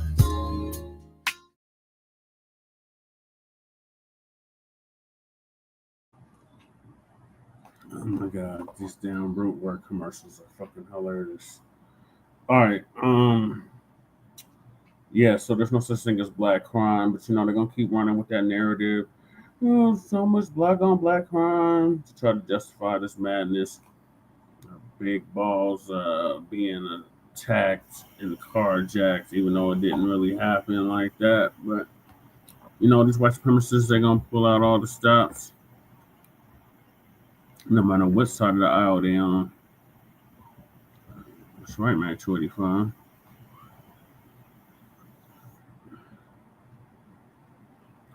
So, Phil's gonna give us an update on the DC police and the feds are violating the rights of Black Americans. Lawsuits are coming.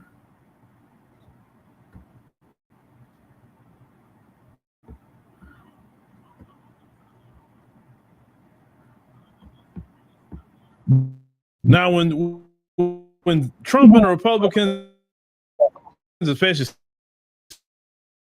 Stephen Miller, we talked about him last night, thought that they was going to have ICE show up, they all just taking out and breaking out in the run.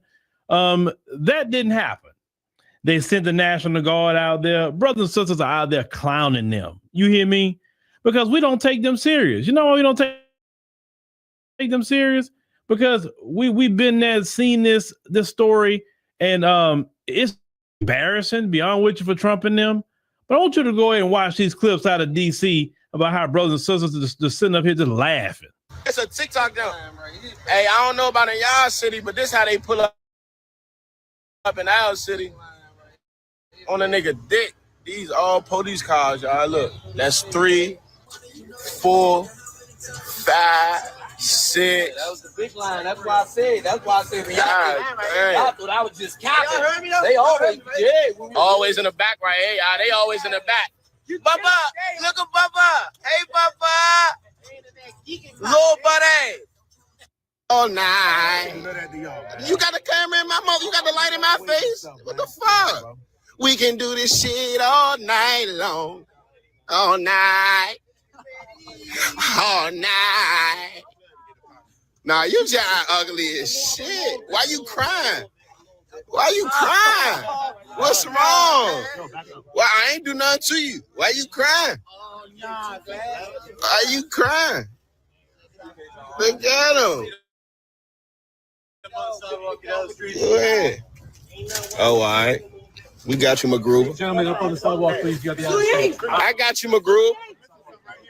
missing some. The mustache. I got you, McGrew. I'm just fucking with your swag, white shirt.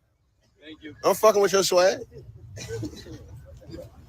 Them other niggas be looking all, you know what I'm saying? All stuck up and shit. I'm fucking with your swag. I'm just saying, oh, nah, you gotta get in that gym, twin. That shit ain't nothing. Oh, nah. You gotta get right, twin. And your ponytail little as shit. And you jive flat in the back. Hold, twin. You ain't nothing. You jive flat in the back. Oh, twin. Get right. Oh, you gotta get right, twin. You gotta do some squats, twin. Yeah, you gotta do some squats, twin. You jive flat as shit. Yeah, go ahead, man. Yeah, I'm gonna see y'all later, man. Y'all have a nice day, man. Enjoy the rest of y'all day, man. Go ahead, man. I'm gonna see y'all later, man. Y'all enjoy the rest of y'all day, man. Go ahead. Where the rest of them at? See y'all later, man. Enjoy the rest of your day, bro. Suck it in. Damn, twin, that what you on? Oh, nah, twin, that's a mean joke. You trying to run a nigga dick over. Damn. You mad because I told your man his little butt little as shit? You was a bitch. Nobody right here. It's nobody in the car. How are y'all just going in people's cars? How are y'all just going in people's cars? How you going in somebody's Nobody was over here by this car. Nobody was in the car. I got it. I got the key. I got the key. They used the little airbag thing because that's how they went in my car on M Street, and they not supposed to do that. It was nobody over here, nobody in the car, none of that. So how y'all just going in people's cars? Close that door. Y'all not supposed to just go in people's cars. Nobody was in the car. Nobody was leaning on it. None of that. Hold on, why y'all? No, because why are y'all going in the car? Back up.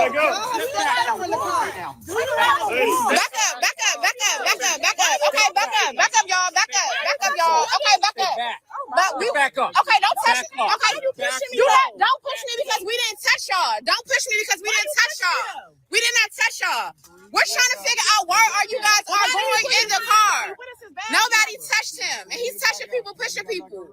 So as you can see, that lawyers, if they look at some of these videos, they are rubbing their hands together like Birdman. They doing this here by them lawsuits because them cops going in their cars without no search warrant. See, they just didn't ask the right question. They say, hey, where's your search warrant to do that? You got to have a search warrant. You can't just go in our vehicles like that.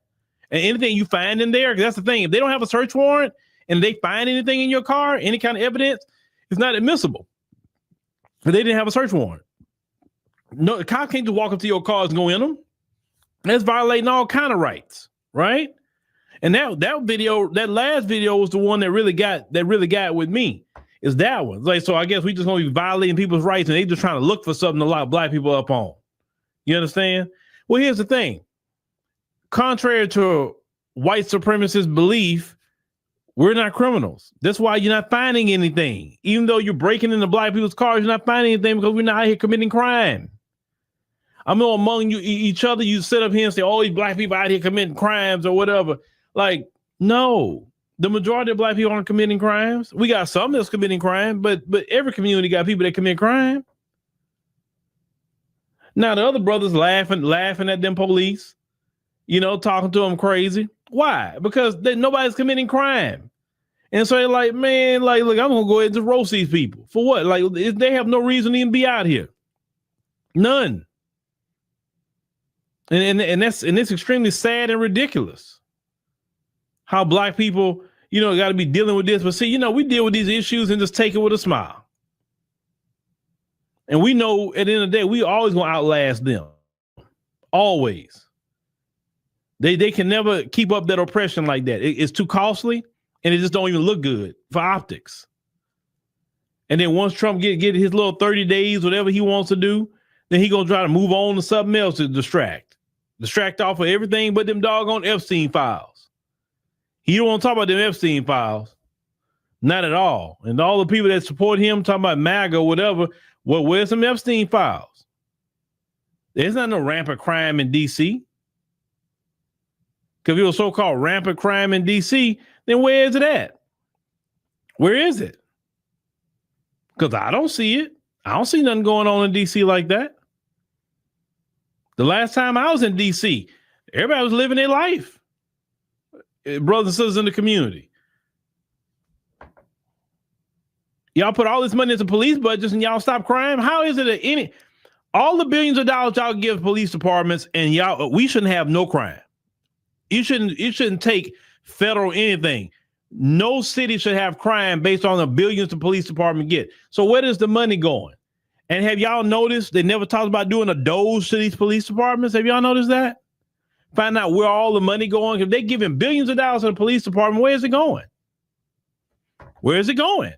Because clearly it's not going to crime fighting because you got crime in the city, right? So where the money going? I want you to notice that they did not do a doge to police departments or even the military either to figure out where that money going. Because there's a lot of corruption in all this stuff. They just keep saying, oh, it's crime, crime, crime. Give us another $1 billion. And then the crime nothing happens with the crime. And they say, oh, well, crime is going down, not because of police. It's going down because people just choosing not to do it. The police have never been there to stop crime. That's why you can't sue them if a crime happened to you.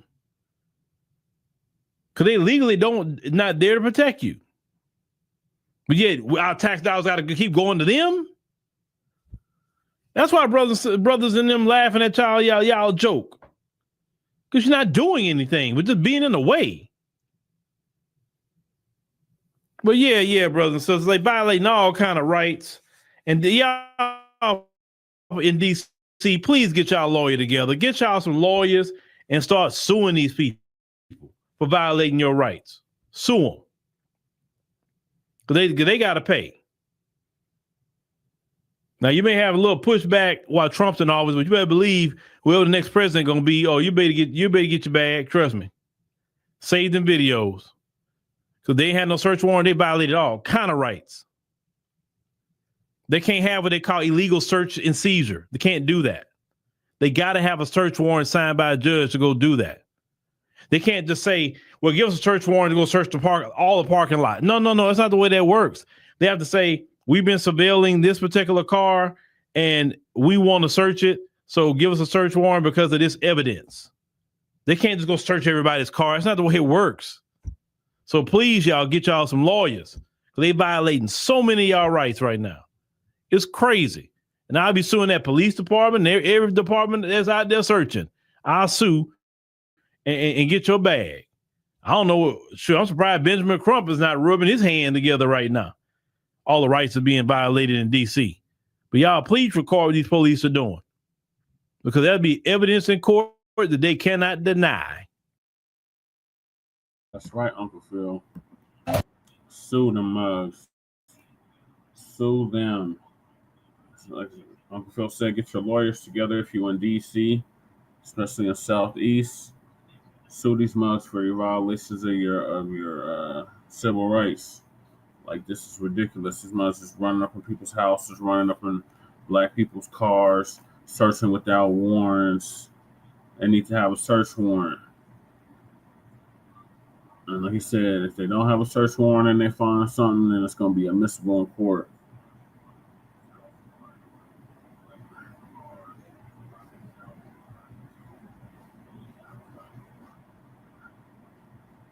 So moving along, the dump is attacking Black history. CNN debate on the race of slavery from museums, from Bakari sellouts. Oh my God.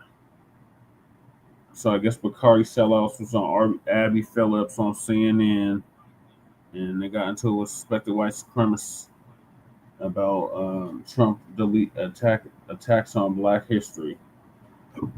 Fair use. Fair freaking use.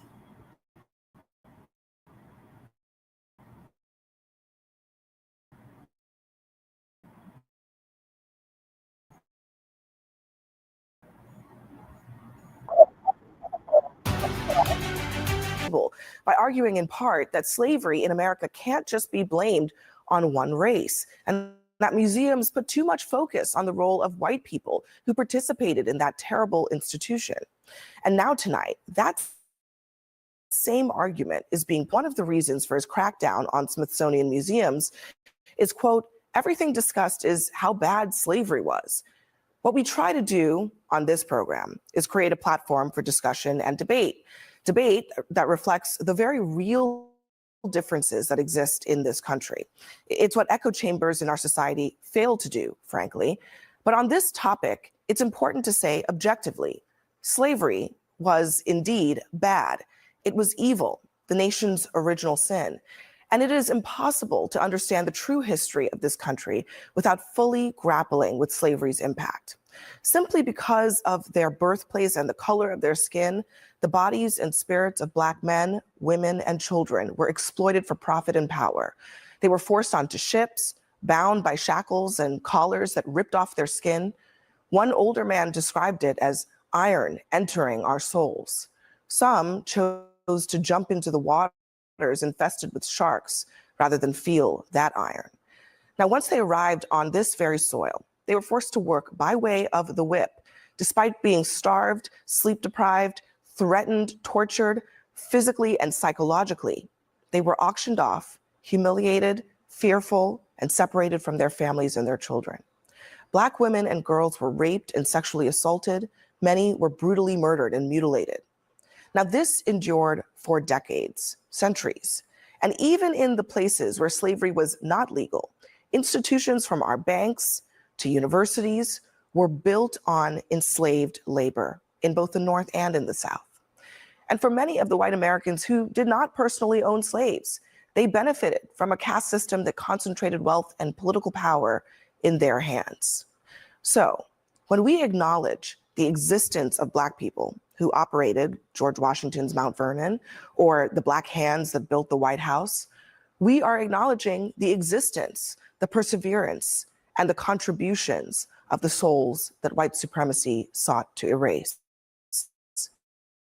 Those people built families, they developed a culture, they were the keepers of the faith, cultivators of community. And they are the ones who deserve credit for forcing America to rid itself of the stain of slavery. Now, all of this information, these stories are from the Smithsonian's African American History Museum. And I share this not as a lecture for you, but as a lesson. America, the superpower, is largely possible only because of the superpowers of people who went lifetimes without the same rights of generations who were boosted from their backs. True history should include everything. Yes, the evils and the horrors too. And museums are supposed to be places that protect those stories, the images, the lessons, the very things that inform so much of our current state of our republic, from racism to poverty. No matter how painful, or in the president's words, how horrible the lesson. Now, just listen to one formerly enslaved man describe what slavery is like in his own words. You know what I'd rather do? If I thought that I'd ever be a slave again, I'd take a gun and just end it all right away. Because you're nothing but a dog. You're not a thing but a dog.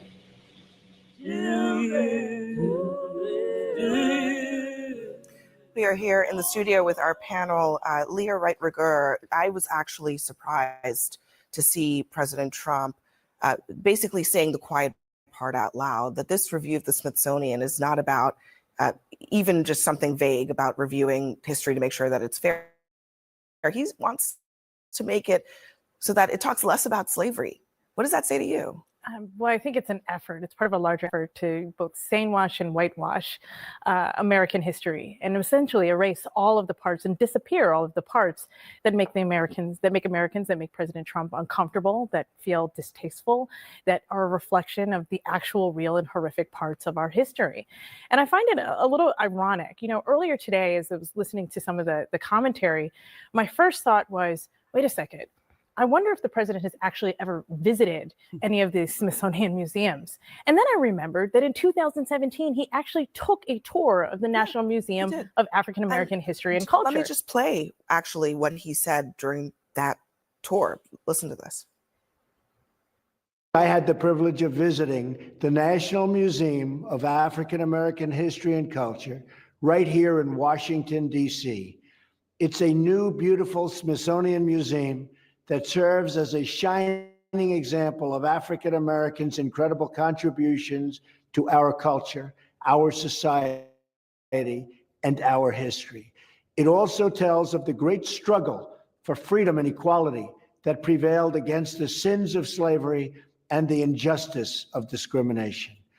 The work and love of the people who helped create such a masterpiece is a testament to the legacy of so many leaders it honors. So was it that he didn't believe what he read from the teleprompter as he recorded that video, or what?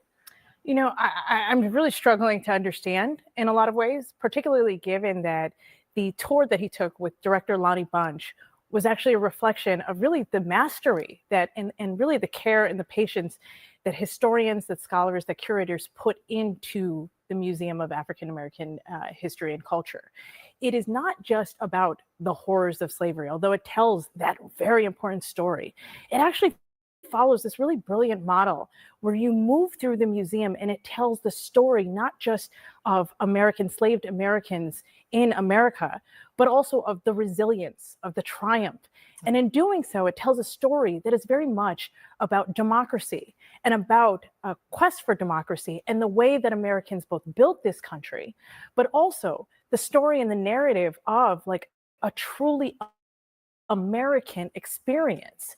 And so for the president, I think, to just simply erase that and push that away tells it, particularly after praising it a few years ago, tells us that this is part of a much larger agenda. This is part of a much larger agenda to erase things. And I think the country uses to deal with and is really uncomfortable with. He said as much by ending this post with, "This country cannot be woke because woke is broke." He says, "We have to have the hottest country in the world, and we want people to talk about it, including our museums."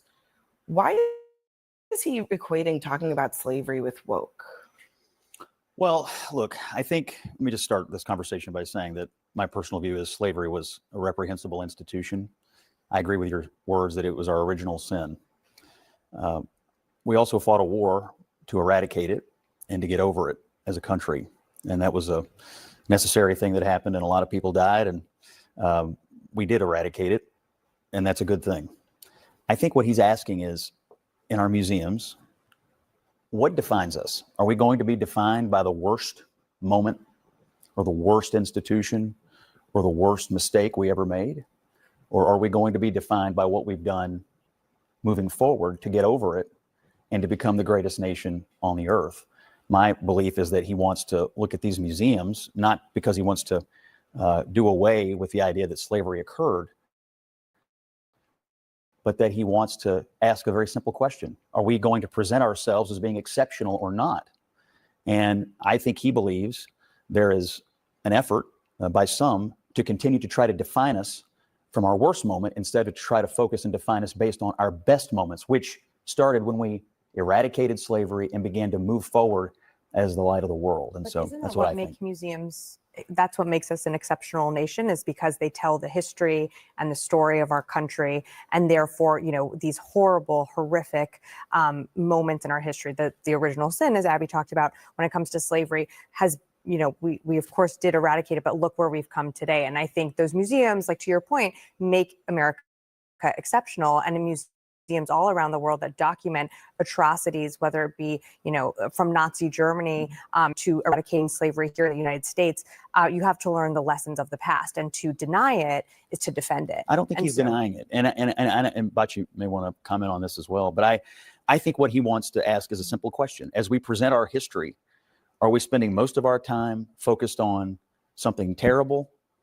Are we going to spend more time as we enter our 250th anniversary focused on what this country has done to improve the lives of every single person who lives here. We are the light of the world for a reason, question because we're an The improving question commodity. I ask when I hear you say that is why, I mean, the idea that slavery happened, it's hard to understand what we've overcome if you don't even talk about what it was.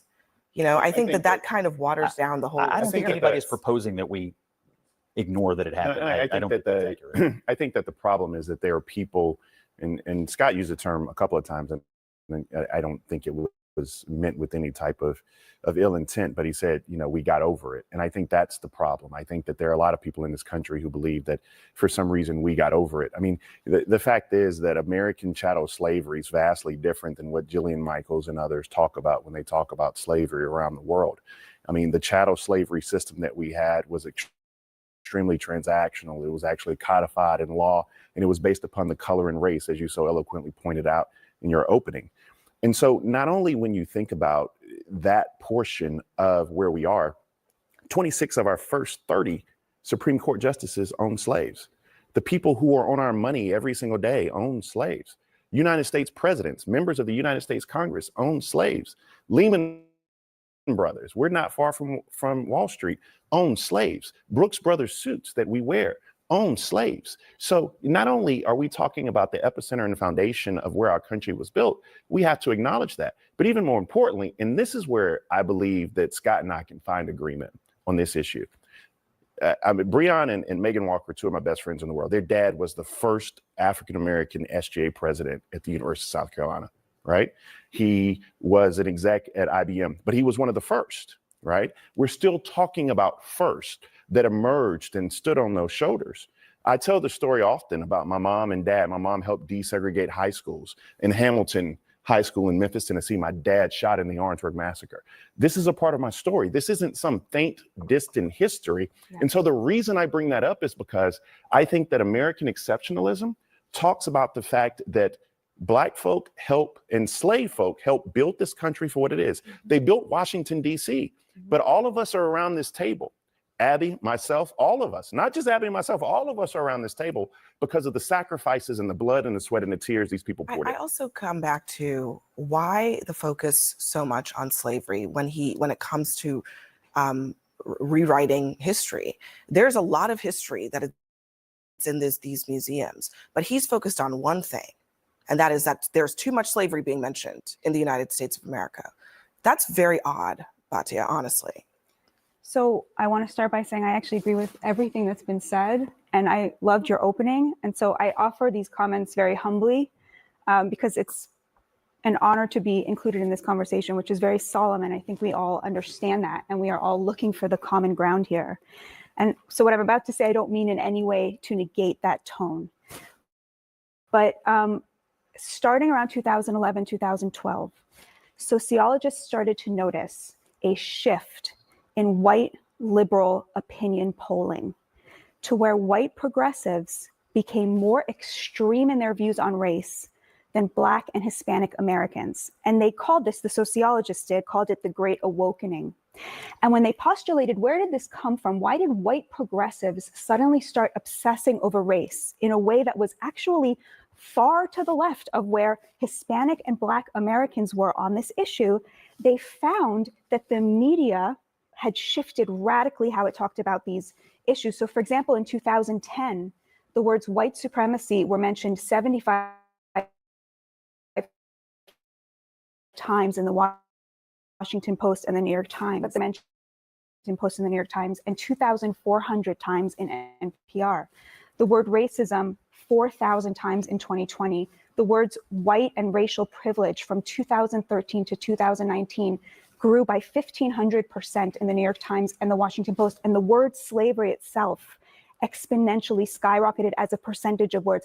I'm offering this only to suggest. I understand. I'm just wondering what do you think is the problem with talking about slavery, white supremacy, etc.? So the point I'm trying to make here, that liberals will say, well, this is a reflection of reality. But of course it isn't. This is a reflection of a newfound obsession that was driven by the media. Well, and that doesn't reflect either the moral evil of these things or the historical accuracy. I do want to dive into what you mean by that, because you say that you don't think it's a reflection of reality. Based on what? Well, Based on slavery- the idea that those things don't exist? That Based white on the supremacy idea doesn't that- exist, racism doesn't exist, that we shouldn't be talking about Based it on the anymore? idea, obviously all things I think are evil, but there's not more slavery now to the tune Yeah, of but I think part of the problem, 100% than there was Batia, is that in the respectfully, 19, that's hold on a not the- second, Bakari. Part of the problem is that back, not that long ago, in the 50s, 60s, even beyond that, when there was actual Jim Crow happening in this country, people were actually treating Black people as second-class citizens. We weren't talking about those things at all. But in those words were 2013 virtually never mentioned. Abby, you don't so is think that 2013 better? Was it better you're then, missing- Abby, respectfully, or was you're it missing- worse? You don't you're think that missing 2013 is the same as the 1960s, But you're missing. I right? respectfully, and I've had this debate Do many you times. really think that there's as big a difference But there- between but the you're- but we're 1960s and I don't. We're missing That's the not my point. My Okay. point is that the use of the language Mhm. in present day, or the use of the language back when racism apparent every single day in the streets of America, doesn't reflect really anything except perhaps a better awareness of the reality that we that's live not. in. I think the country was more racist. That's not. I didn't say Missing the forest for the trees, because what you have to realize is that the remnants of slavery that emerged through Black codes, which were enforced by what is modern day police, what you're talking about in Jim Crow, what you're talking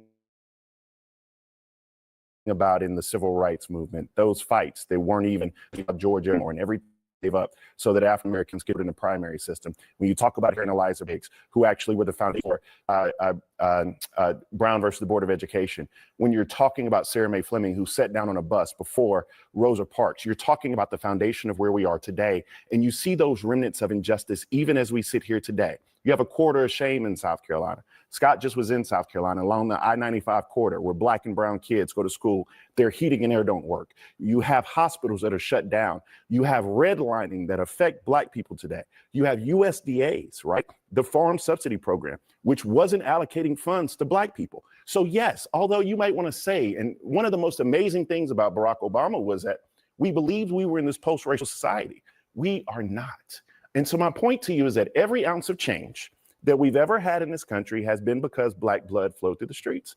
You don't have the 64-65 Voting Rights Act without the Edmund Pettus Bridge. You don't have the Voting Rights Act. You don't have Fair Housing Act without King being assassinated.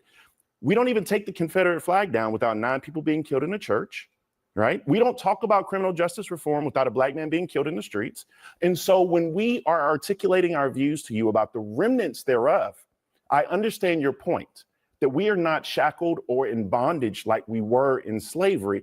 However, we have never deconstructed the remnants, which still affect us today. Well, I also want to just add, Batia, but Batia, just as a factual matter, I mean, you're talking about a time period in which there was the first Black president elected in the country. Mhm. There was the Mother Emanuel massacre that happened in during his presidency, which was, last I checked, about racism and white supremacy. So there have been moments when we have actually correctly in this country grappled with those very things because they've been put on the agenda by our fellow Americans. So I don't understand the desire to try to avoid that when it's not as if it's gone. I mean, people are literally still killing people in this country because of the color of their skin. And suddenly we should just move. Moments where we have had massive leaps forward in the way we treat each other in this country.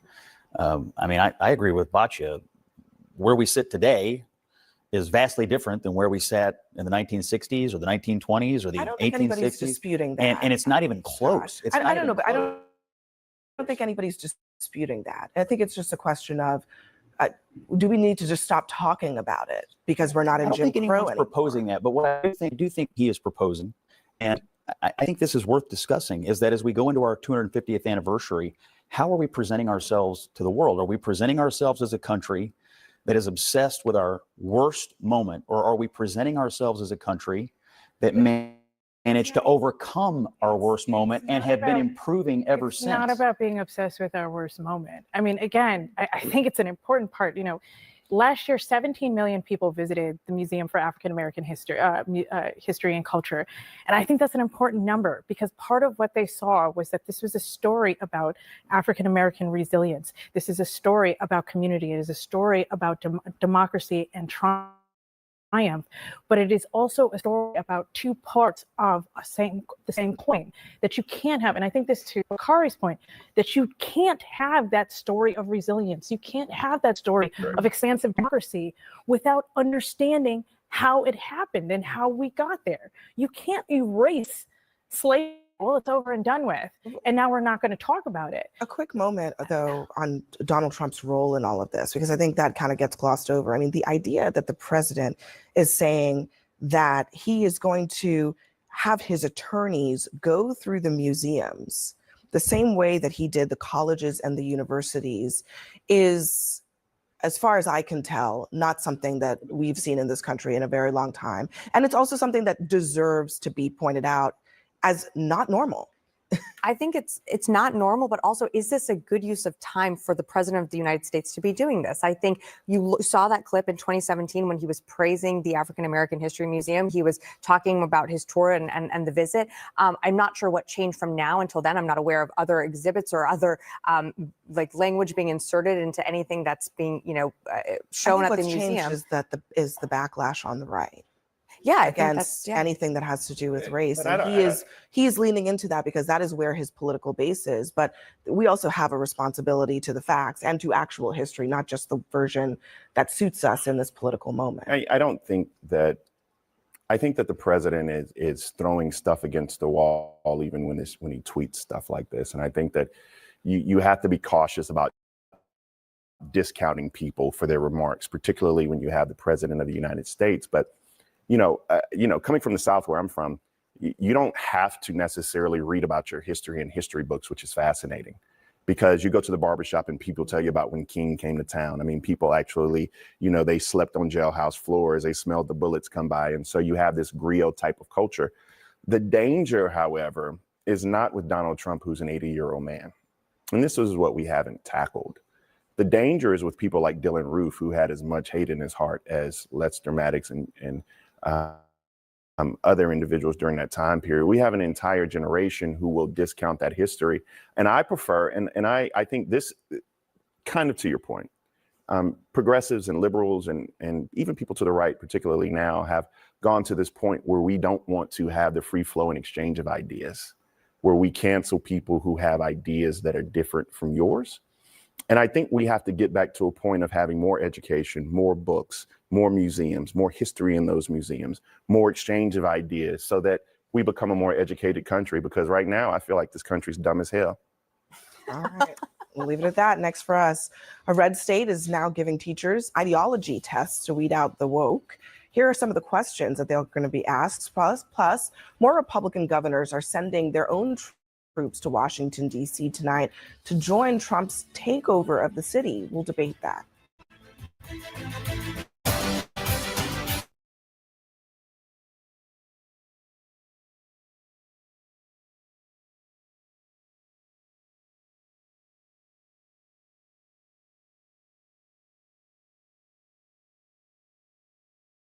Family and fellow soldiers, I'm the Professor, and this is the moment of truth.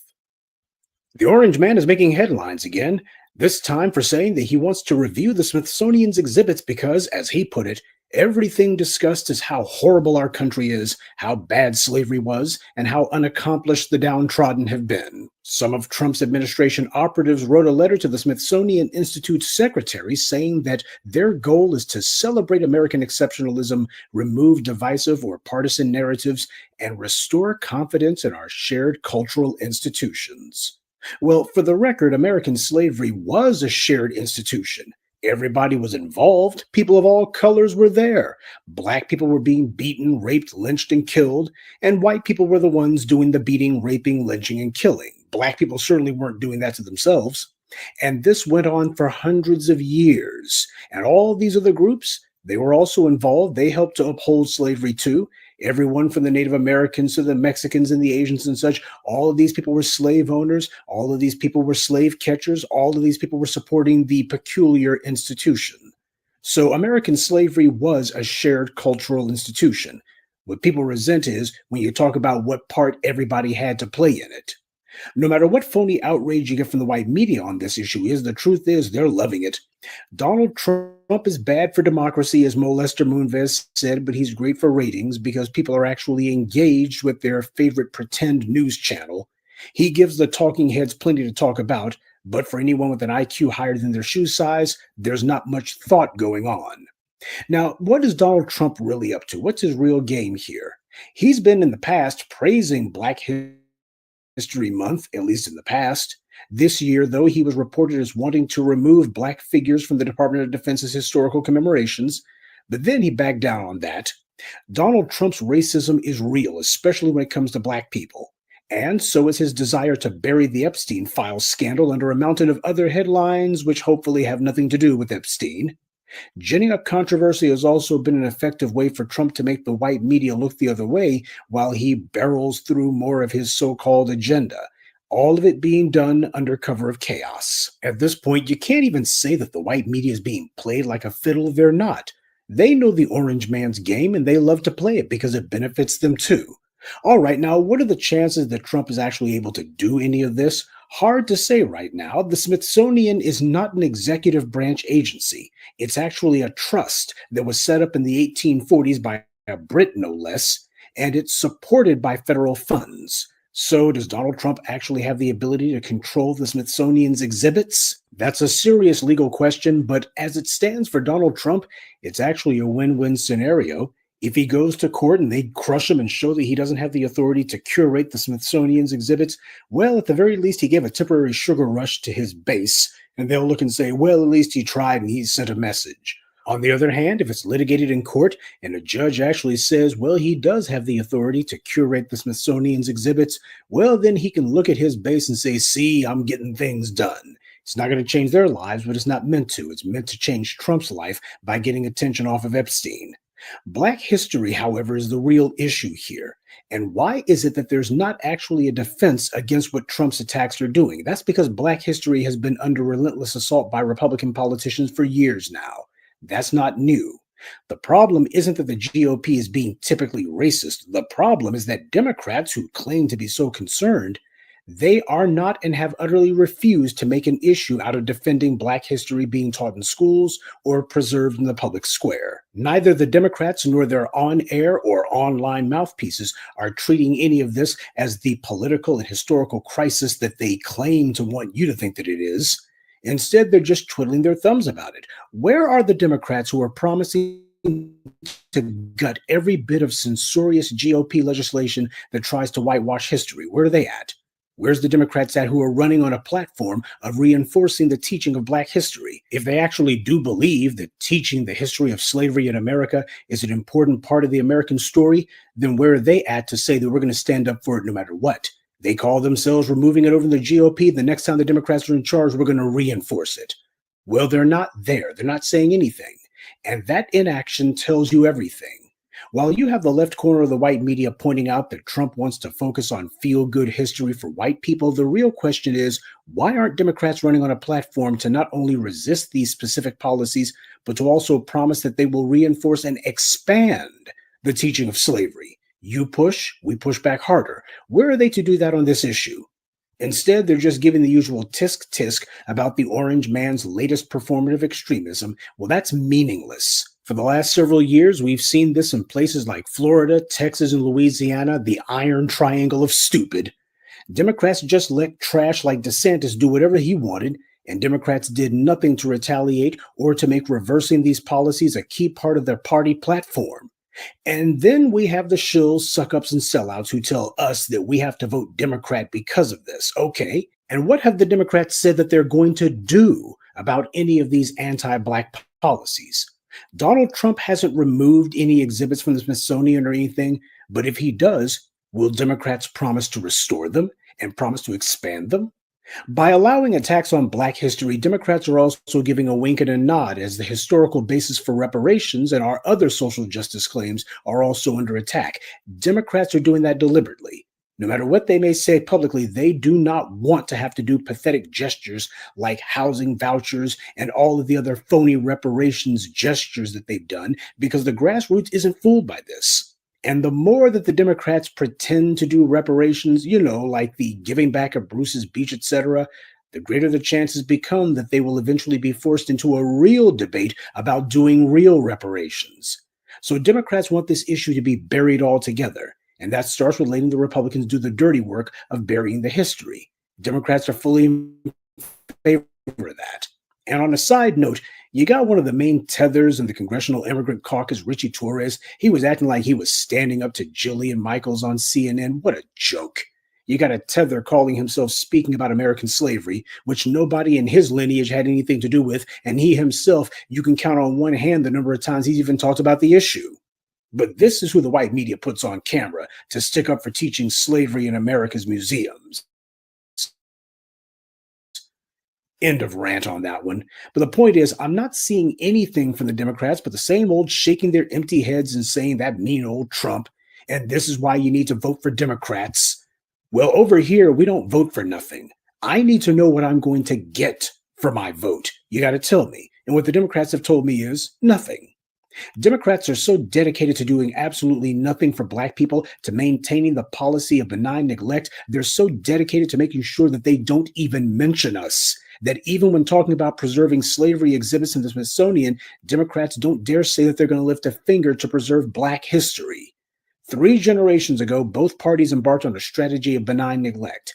And this is what it looks like. This is what it is. That's the reason why back in 2015, in the dying days of the Obama administration, just before the election that Hillary lost, at the height of the BLM protest, there was that leaked memo from the DNC that was made public, where they were telling Democrat politicians how to dodge and evade the demands that were coming from these activists. Quote, listen to their concerns. Don't offer support for concrete policy positions. There it is. Pretend to be sympathetic. Let these little Black people here tell you their concerns, but don't offer to support anything. They tell you a policy that they want, do not promise to support it. This is benign neglect. Pretend to be sympathetic, but in reality, you're just waiting for them to finish speaking so that you can go reassure the local police union that they're going to get as much money and guns to kill Black people as they want, and that there will be no laws passed to finally rein in these savages. And these were the people who were putting on kente cloth after George Floyd was murdered, and who told you and me that they care so much about Black people and their hearts bleed for us. Oh, they're just so anti-racist, right? Well, as Noam Chomsky said, it's the most sophisticated form of propaganda when something presents itself as opposition, when in reality it's actually support. The Democrats' position is actually no different than what you would expect from a so-called moderate, quote-unquote, Republican. And I know that in the GOP, moderate is a loaded term, but by that I mean a Republican who doesn't immediately start defending slavery in the first 5 seconds. That seems to be what qualifies as moderate in the GOP these days. But if you talk to a Tim Scott or a Darrell Issa about police violence, those guys wouldn't lecture you about police do a dangerous job, but if you told either of them that there need to be policies put in place to punish the police and to remove qualified immunity, those 2 guys wouldn't so much as even hint that they would ever support anything like that. They would politely listen and then tell you that everyone's opinion has value, etc., and they want safer streets and police need more and better training, etc., but they're not going to say a thing about any actual policies. Now, how is that any different than what the Democrats do? If you're not talking about punishing the police, if you're not pushing legislation to do that, if you're not instructing agencies that you want that done, then you're just wasting our time. And the same thing goes for these GOP attacks on Black history. Democrats have had several years and successive controls of Congress to show what they'll do on this issue at both the federal and state levels, and they won't even take a stand on it. Where's even one Democrat at to promise to yank federal funding from any state or school district that removes Black history or tries to whitewash it, or tries to otherwise defend slavery in any shape, form, or fashion? Where are they at to do that? Where's the Democrats who will use the power of the purse and every federal office they have to punish Republicans for these kind of maneuvers? They've had several years to do it and haven't done it anywhere, not even once. That's how you know the Democrats are actually in favor of these moves. The two major parties are both wings on the same white supremacist vulture. Republicans do the dirty work that Democrats can't. When Democrats get in office, they just start telling black folks all the things they can't do for us. Now, two good things will come out of all this. First of all, people are going to see that white supremacy is on the march and that they cannot wish it away or hit the political snooze button by voting for Democrats or try to ignore the bad guys into disappearing. You're going to have to actually fight them and get off your butt and do that. Secondly, people are seeing that Democrats aren't going to do anything about these Republican attacks, and that's going to have people looking at the Democrats with fresh eyes for the first time in their entire lives. Democrats will yell about how mean Republicans are, but not one of them will talk about crafting policies to punish the GOP for it, or about reversing these policies. They'll try to BS their way past the voters with a bunch of hot air and empty rhetoric. That's what Kamala Harris tried to do. On everything from reparations to punishing police to the genocide in Gaza, she would express phony sympathy, but she wasn't about to take a concrete position, especially not for the policies the grassroots voters are demanding. Oh, I'm sorry. In actuality, she did take a solid position on reparations. She said, I'm not going to do anything that's only going to benefit black people. No. And she wasn't alone. Bernie Sanders said, reparations, that's not feasible. Elizabeth Warren, she said, reparations for what? So the Democrats have taken concrete policy positions on reparations. They are solidly against it. And if they're against reparations, which they are, that also means that they're solidly against teaching the historical basis for reparations. They too would like to see the issue of slavery fade from the American consciousness, because the Democrats, like the Republicans, also hope to escape reparations. Now, they can't say that publicly, but they don't have to. They let the Republicans say it for them. Democrats have made it crystal clear that the people will have to force changes onto the system, and that Democrats will do nothing to help. And if that's the case, then what the hell will we look like voting for them? You want to make the orange man the bad guy here? That's fine. That's his brand, and I got no problem with heaping scorn on him. My question is, who's the Democrat hero that you're supposed to be counting on to come to the rescue? Which one of them has said that they're even going to? Because if you're really going to overlook that fact, then Donald Trump's not the only one desperately trying to forget the past. Good day, and be one. I'd like to take a moment to mention some of our contributors: Chris Baker, D. Sherrod, E. Rock, Jacques Hargett, and Julia Ragland. Salute to them, and thank you to everyone for listening, liking, and sharing this message. Black empowerment only exists because of you.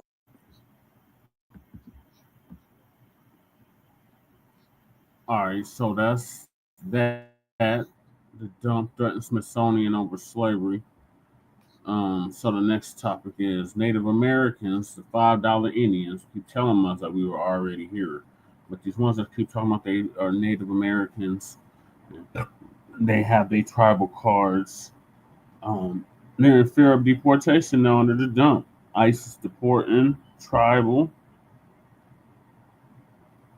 citizens. But wait, I thought y'all were original natives. How you getting deported and you the original people of this land? Something's not adding up. So Lisa gonna give us an update on it.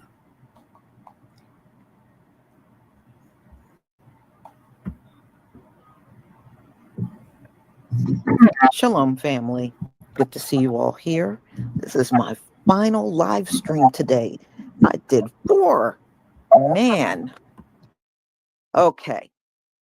So, y'all, I am going to talk about what they label natives, which we now know they are not natives in this land. When they came across the Barren Straits, people were already here. And I can tell you those people were very melanated. In fact, a video today, it was real interesting. It said these are pictures that were hidden about the true natives of the land. And let me tell you, every single picture was melanated people. They were not anything else. So Turtle Island was very melanated, woolly haired and melanated. Okay. And we know they've been hiding this mess. And, you know, they think we don't know. and they have a fear of us finding out, but they're not very good at hiding things. They just think they are, that type of thing. So, yeah, it's been busy. It's been busy. I still got to get the orders together tonight. If you want to order, as long as you get it in before midnight, it will go out tomorrow. So you still have time if you're interested in purchasing something. All right. So we're going to talk about this. They are complaining because they're saying they're being harassed by wants these people out of here. He wants them off of these reservations and out of this country because he said they falsified who they are. And it's not just them. This government took part in labeling these people as natives. They didn't really take it upon themselves to do it. This government had a lot to do with it too. It is taking the identity away from us and putting it on others. They've been doing this forever now, since they've been in the land. So I want you to hear what some of them have to say and what some of our people have to say. Let me share my screen and we'll get started.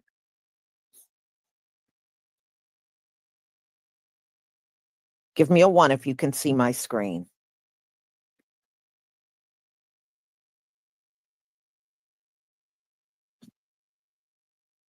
Thank you.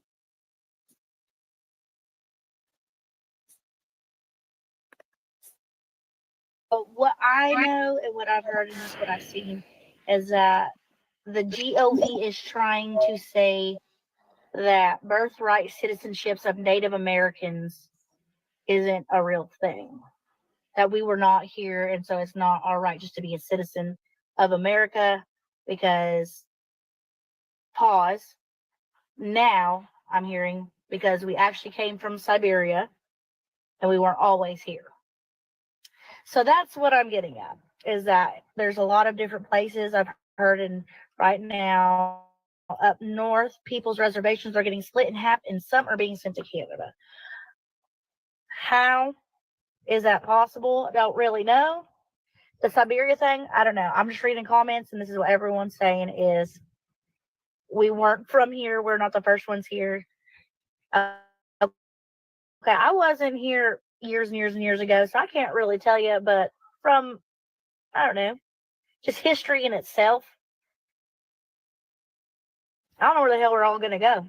So be it. I mean, turn up in Siberia, I guess. All my natives are just going to meet me there. We're going to have a big old party in 49, It's probably what we're going to do. So you mean to tell me that you got so-called Native Americans who are sitting around complaining, talking about their relatives are being deported and they are being misidentified and that they are scared and need to travel around with their tribal IDs with them?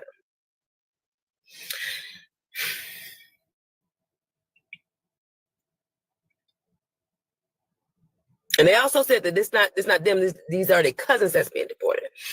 Now I got a question. Foundation of Black Americans and Foundation of Black Americans alone. If you ain't a Foundation of Black Americans, this question is not for you. Foundation of Black Americans and Foundation of Black Americans alone. Do any of y'all got a cousin that could be deported? Any of y'all? Any?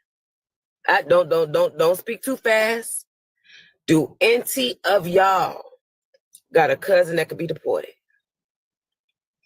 Also, correct me if I'm wrong. How can they mistake you or somebody? This reminds me of that Jesus story.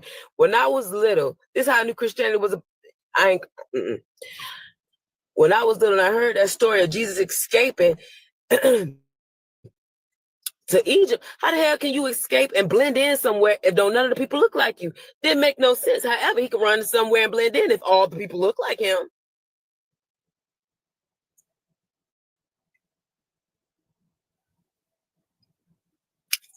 And also, riddle me this. I seen a comment saying, it'll reach a point to where tribal IDs will not matter no more. History always repeats itself with a broken heart. So I'm guessing that's a Native American that left that comment. But I'm just sitting here thinking, I'm smoking and thinking. I'm sipping and thinking. What did you mean by that? Because history repeating itself for us is still here. Bad or good, no matter which part of history you want to pull.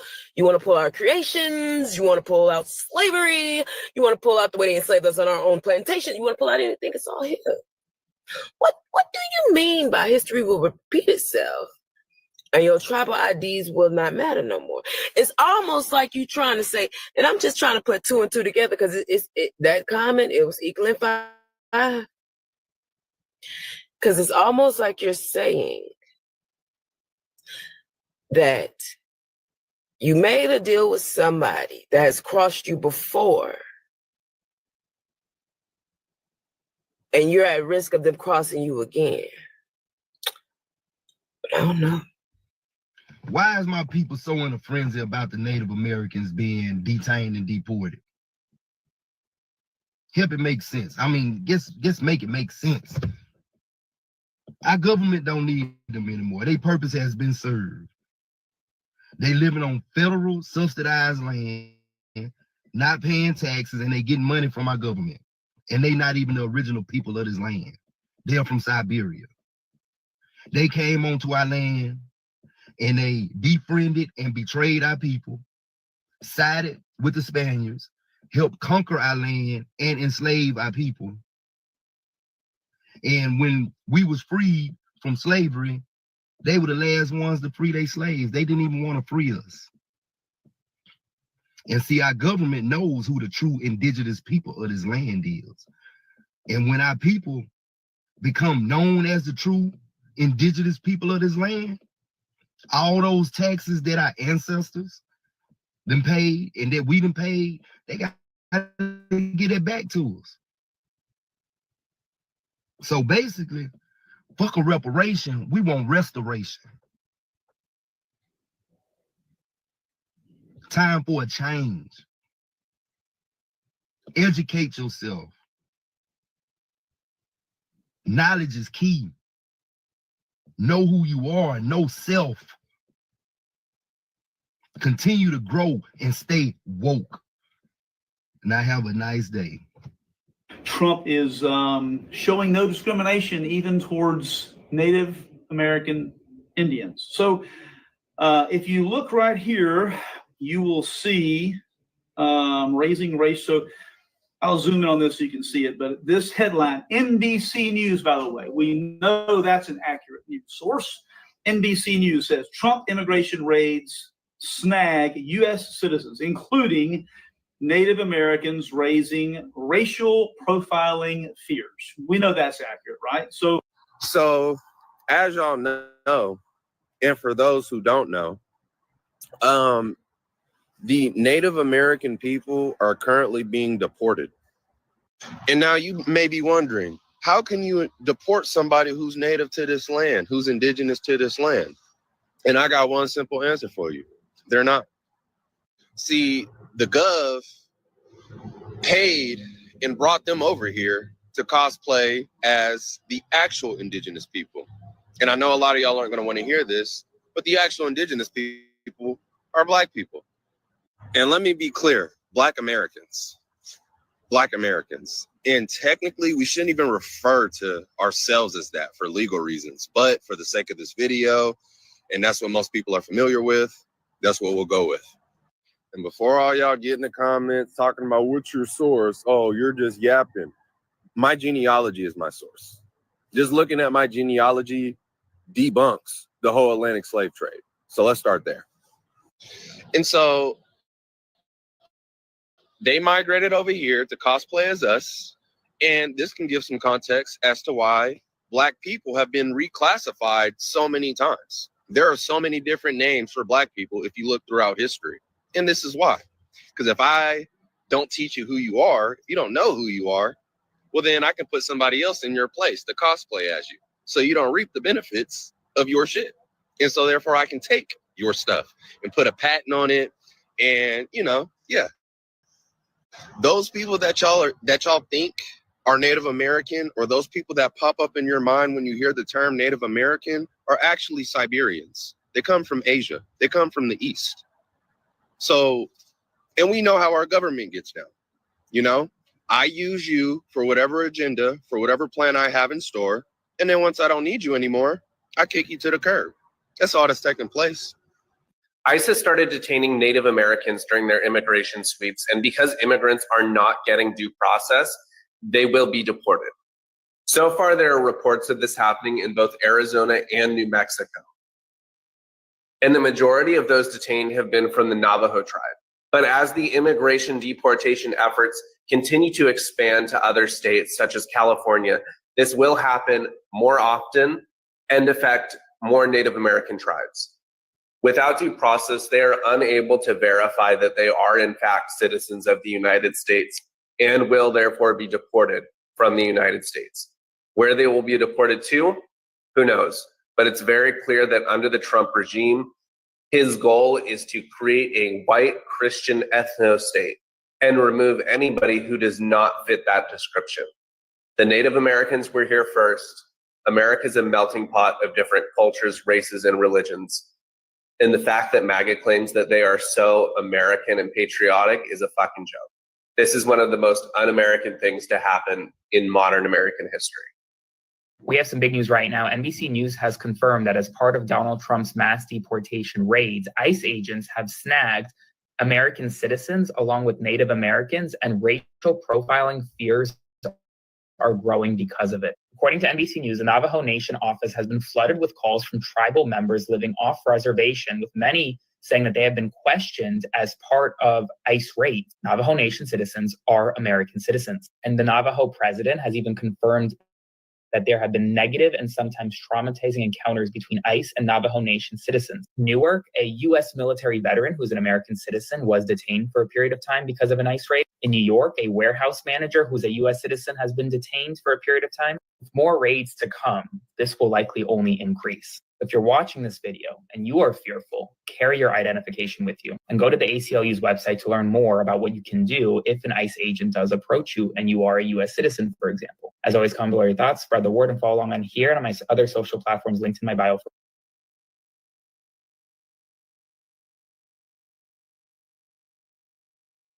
Okay, y'all. So what's happening now is a lot of the reservations, people are splitting now. And quite a few of them are now running into Canada because Canada is not doing this, you know, all this deportation stuff. So a lot of the people from these reservations are going into Canada so that they don't get deported. Donald Trump wants to send these people back to Siberia. That's where he wants to send them. And I think that ultimately the majority of them are going to go into Canada. They're not going to just be a sitting duck. They're just going to forget trying to fight this government because they're not going to be able to fight it. Donald Trump wants them out of here. They're not going to be able to fight the government. So ultimately, they'll just run into Canada where they're not going to be hassled. That's what I think they will do. And they're already doing this right now. So they're aware. You know, I think many of them know exactly that they come out of Siberia, you know, because there are some videos of them talking about it. I just couldn't get those videos because they had music playing in the background. But many of them know they originated out of Siberia and not here. You know, which goes to show you that since Trump has been in office, he has studied this stuff. He knows. That's why he knows the 14th Amendment applies to us. And I always thought it was odd that we got citizenship long before these alleged natives. They didn't get it until 1924. And it never made sense to why we got it before them and they were so-called natives. Now it makes sense. I think even back then they knew that they were not real natives because they took their time giving them citizenship. citizenship. Remember, it was still the 1800s when we got ours. They didn't get theirs until 1924. That says a lot right there, you know? And like the one woman said, they got cousins that are being deported. Well, then that tells me you couldn't possibly be Native. You know, I mean, look, we know our families aren't going to get deported. So that says a lot right there. Siberia. Donald Trump wants to send them to Siberia, where they came out of. That's where he wants them to go.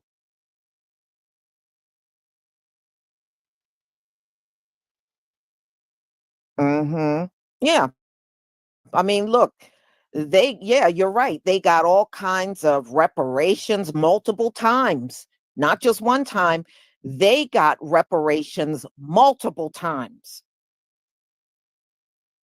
And they got their own land, which are the reservations. They have done a crappy job in taking care of the reservation. Even if it was crappy, they could have made something decent out of those reservations if they wanted to, and they didn't.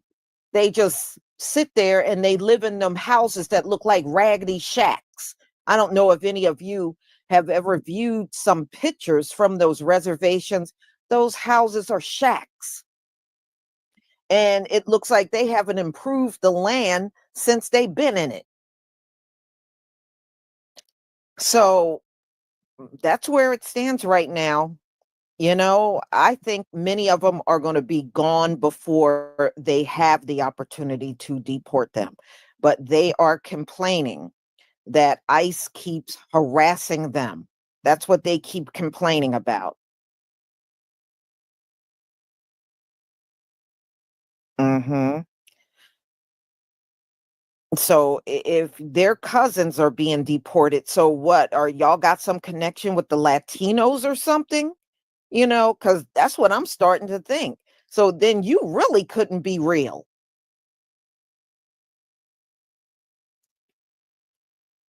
Mhm. Boy, this place is a trip.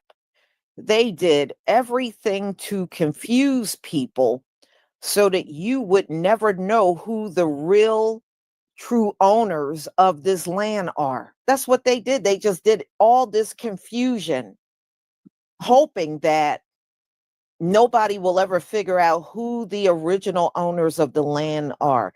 And I knew it had to be us because look at how many times we have been reclassified. Multiple times. And no other group has been reclassified like we have been. It says a lot. It says a lot.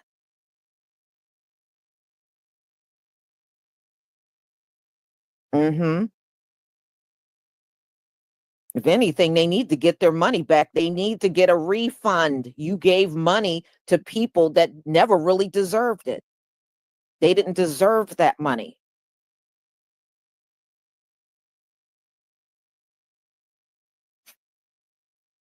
Mm-hmm. Oh, yeah. I saw when I was shocked when I started seeing pictures that came out of those reservations. Those people will live in squalor. They really will. And they have all this time. And I was like, well, that doesn't make sense. Y'all got reparations multiple times. You got the casinos. You got all this money given to you.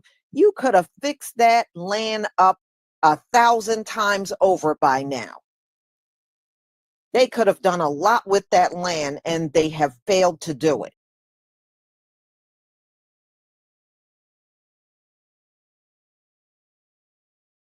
Mm-hmm. So, I mean, that's on them. They squandered their time. That's on them.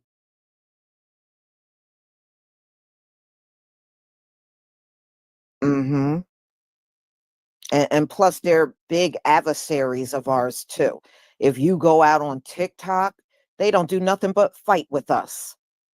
And I was like, those are not our people. You know, this it takes me back to that chart where they got Native American on the chart.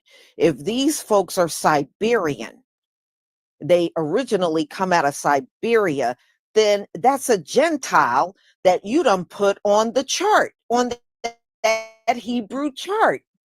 You put Gentiles on there. No, those are not our people. You put Gentiles on the damn chart.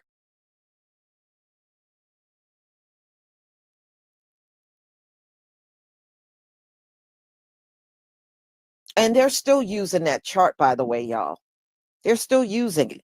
And they're saying these natives are people, and the natives are over there talking about they gonna sue Black Americans for, if you go on TikTok, you'll see the videos. They're gonna sue Black Americans for claiming we are indigenous. They're gonna sue us. Does that sound like your brethren? I'm serious. Does that sound like your brethren? They're no brother of mine. That's why I said they put Gentiles on the chart. And how is that going to go over with the Most High? You have been pushing that chart and listing Gentiles and saying there are people.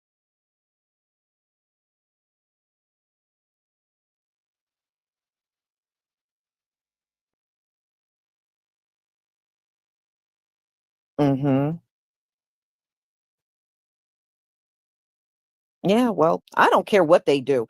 All I know is if they take it to court, then they're going to be forced to reveal who they really truly are, right? That's going to make them, they're going to have to prove in court how they are indigenous to the land. They're going to have to prove it. So let them go to court and prove it. Good. And maybe we can get this thing resolved once and for all. That's the way I see it. Well, I tell you what, they got a deep hatred for us. If you go over there, everybody does. You know, if you go on TikTok, every damn group over there is fighting with us. Every single one.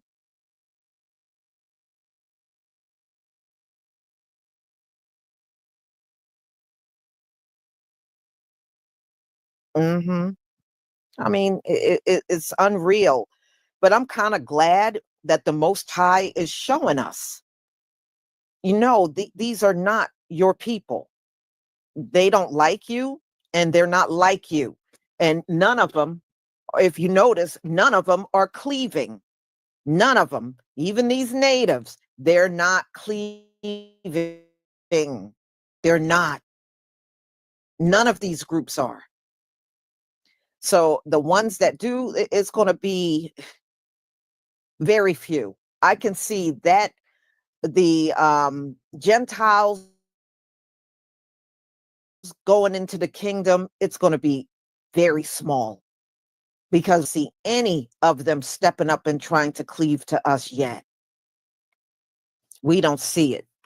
We see them trying to fight with us and complain about us, but they're not cleaving. And that says a lot.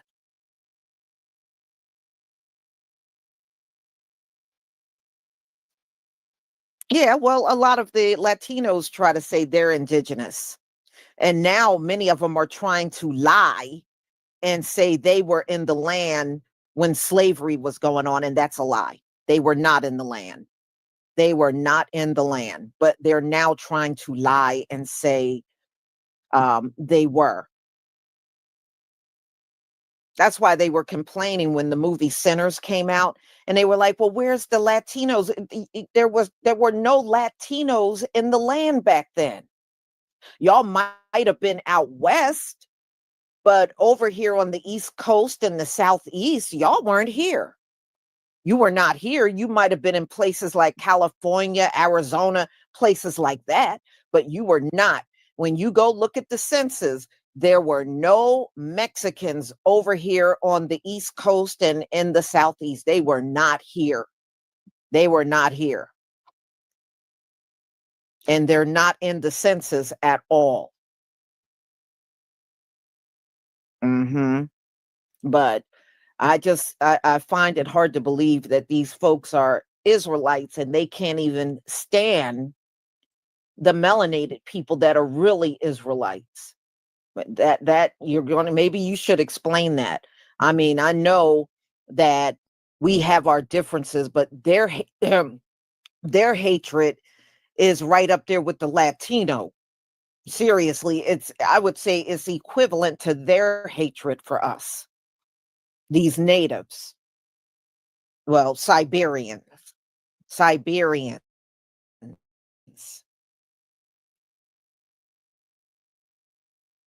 Mm-hmm. So, y'all, I'm going to go ahead and conclude. This is my final live stream for today. I am looking at a couple of stories that I might do tomorrow, but I'm still looking. But no, our people, by the way, I want to make a correction, did not bomb Iran. Iran made a statement. I think somebody did not understand what they were reading. Iran made a statement that they were ready if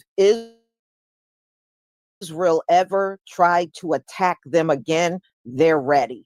That's all I saw that came out in the news over the last few days. Them making that statement. That's it. So, y'all, on that note,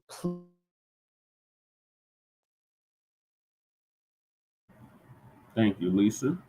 We've been saying this for decades, that we the original people here, and now we're seeing it in full fruition. So shout out to the dump for getting these mugs up out of here. Send them asses back to Siberia. I'm so sick of these so-called goddamn natives. Them mugs talking about they is the original people on this land. That's a goddamn lie. And like Lisa said, they didn't get their citizenship till 1924. We got ours in the 1800s. So who's really telling the truth here? And then, like she said, they just as racist as the damn Latinos. I done got into it with these mugs in person and online about their so-called nativeness. The mugs ain't no goddamn natives. They're a bunch of fucking imposters from damn Siberia. And they take their ass back to Siberia. Stop talking about, you're on indigenous land. We are the original people of this land. No, we're the original people of this land. And that's what they didn't want us to know. And that's why they kept reclassifying us over and over and over and over and over again. Every 20, 30 years, our classification changes. We're the only people in this country whose classification has changes every 20, 30 years. That's not a coincidence. Black Aboriginal FBA, Foundational Black American Family, that's by design. They didn't want us to know that this was our land. They want us to think that our land is somewhere far off in Africa somewhere. And really, our land is right here. And like I've stated numerous times, I have Aboriginal lineage in my family. My grandmother was Blackfoot Indian. So, on my mom's side. So it's like, what the hell are these people talking about? But yeah, get these mugs up out of here. Cause like, get them damn Latinos up out of here, and let the original stewards of the land reclaim our land. All right, so moving along to the last topic, and that is punctuality. Black people, Black Aboriginal people, so-called people of color, have a hard time with being on time because time is a new concept to us. Originally, we didn't really have this notion of time, so or being on time. So our brother Black Truth United is going to give us an update on why we need to be more punctual.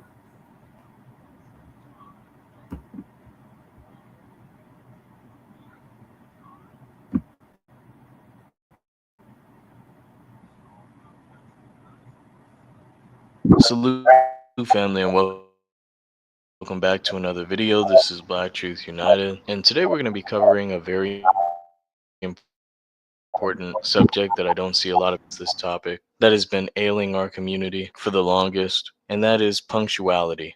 which simply means being on time for things. I want to remind everyone that timing is everything. There's a reason why for military operations, everyone synchronizes their clocks beforehand. We have to acknowledge that we are in a war, the greatest war in human history, against white supremacy, good versus evil, justice versus injustice. When we understand the gravity of the situation, we have to get serious, and that includes being serious about our timing. Timing is everything, not just in war, but in everyday things. Relationships, work, when you mow the lawn, the delivery of food or medicine, hell, the delivery of a joke, cooking, braking in your vehicle, literally everything. And white supremacists know this, which is why they created the stereotype of black people's time, otherwise known as colored people's time, which has been a toxin to our community, pretty much declaring that it's our standard operating procedure to just arrive late for everything. And this is a slap in the face, not just to us, but our lineage. It's nothing to be proud of. Now, unfortunately, some of our people have bought into this trope, thinking that it's funny or thinking that it's some kind of a game. And these are just people who are showing that they're unserious about serious matters. And yes, I am aware that quote unquote colored people's time is much worse in places like Latin America, the Caribbean, and Africa.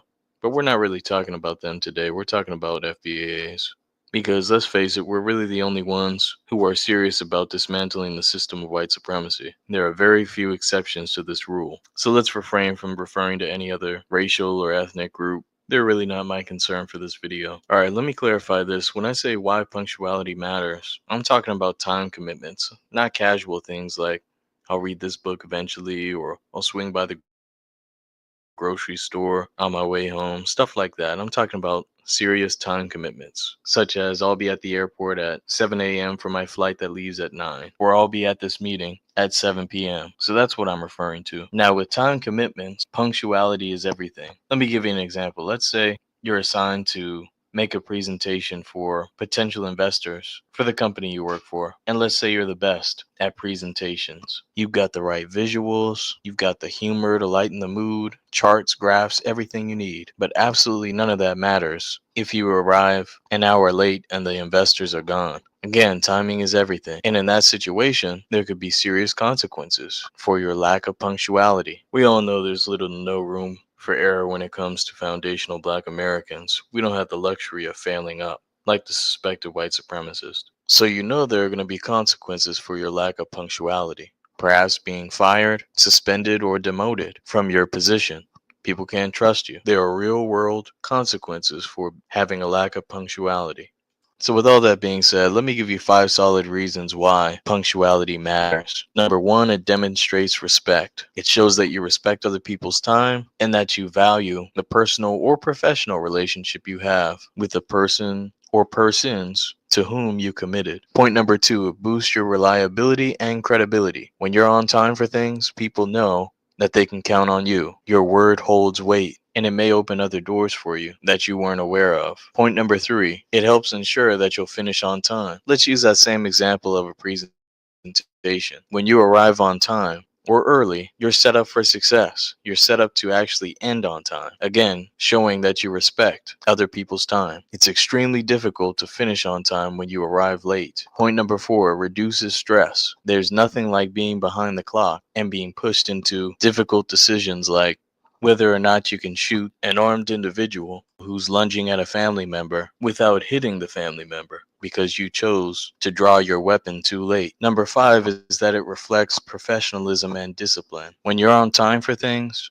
it makes you stand out, especially in the digital age where people are so disconnected from traditional values like respect and tact. It gives you an edge professionally, and on a personal level, it builds discipline. You begin to have a more positive view of yourself and believe in yourself more when it comes to completing tasks. In other words, it builds character. So those are the 5 reasons that I came up with as to why punctuality matters. And if you have another reason, feel free to put that in the comment section. Now I'm going to give you a few tips. A good rule of thumb is to simply not commit if you can't make it. If you can't make it, let the person know, hey, I have another commitment at that time. If it's tentative, let people know, I can make it, but I won't be there for the start. Something along those lines. If it's something you at least have partial control over, commit to a time that you can handle. For example, say, I can't do it at that time, but between this time and that time, I'm available. These are all things demonstrating that you respect the other person's time, and it's making that person aware that you take not only your time but their time seriously. Now, of course, let's get this out of the way. There are some unforeseen occurrences. If you recall, in my series regarding the code for Black businesses, I covered this. If there's an accident on the highway or a family emergency, something like that that you can't control, just do your best to inform whoever it is that there will be a delay, and don't make it a habit. Also, when something happens, be sure to give a sincere apology and make steps to make sure that that doesn't happen again. I don't care if you have to set 100 alarms. I don't care if you have to make alternate routes. I don't care if you have to wake up an hour or two earlier. Make the adjustments necessary to be punctual. A wise man once taught me that on time is late for a leader. Of course, in our case, with the Black grassroots, the code is the leader, but on a small scale, you may be a community leader, or definitely, if you're a man, a leader of a household. But this message definitely resonated with me, and it taught me that it's important to be punctual for everything. Am I perfect? No, but I certainly am well above average when it comes to being punctual. Hell, I'm the type of person, if the commitment is serious enough, I'd rather show up an hour early and be sitting in the parking lot waiting rather than to show up 5 minutes late. I'm that type of person. It just baffles me how people, but especially grown people, can be so passive about being late for things. We've got to be serious as far as our timing. Timing is everything. And yes, for those who are religious, yes, the Bible does back this up. So let's reject this notion, this stereotype, this bad rap that has been placed upon us of this Black people's time, colored people's time nonsense. And let's respect one another enough to be punctual. And let's not just be punctual when it comes to massa. It never ceases to amaze me how a certain sector in our community will speed down a highway, California roll every stop sign, and run into the office to quickly punch in on time from massa. But when it comes to our own people, our own family, our own meetings, our own business commitments, all of a sudden being on time doesn't matter. Again, family, let's bury this stereotype of Black people's time. Punctuality does matter, and we each have to do our part if we're truly serious about replacing the system of white supremacy with a system of justice. Now, with all that being said, be one and be blessed, family. Peace.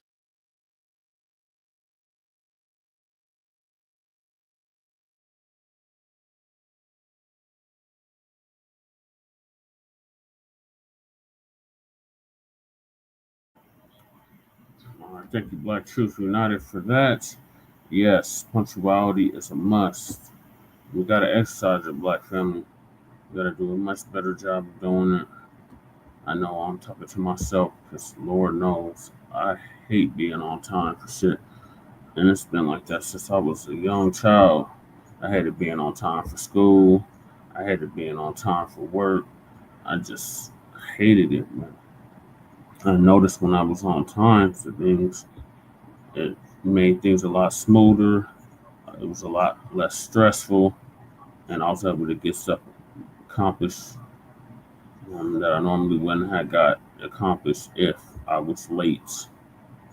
So that's all I have for y'all this afternoon now. Thank y'all for tapping in. Make sure y'all like and subscribe. And make sure y'all check us out tomorrow for a brand new episode of the Front Line Blacc News, Season 5, Episode 22. I'm not going to be able to redo 21, so it's going to be 22 Part 1. And I'll see y'all then. In the meantime, make sure y'all like and subscribe to all of our platforms. Frontline Blacc News on YouTube and Facebook. The Revolutionary Agenda on YouTube and Facebook. And Shabaka's Black Experience Enhanced on Facebook and Twitter. So peace, love, light, reparations, and separations, and Black empowerment. Chain Kruma signing out from the Mile High Income and illegal migrant flooded city. Soon to be arrested and deported to city. Get goddamn Mike Johnston up out of here. This dude is a straight up crook. He needs to go to prison. Straight up. All right. Peace, twin. Peace, Max 45.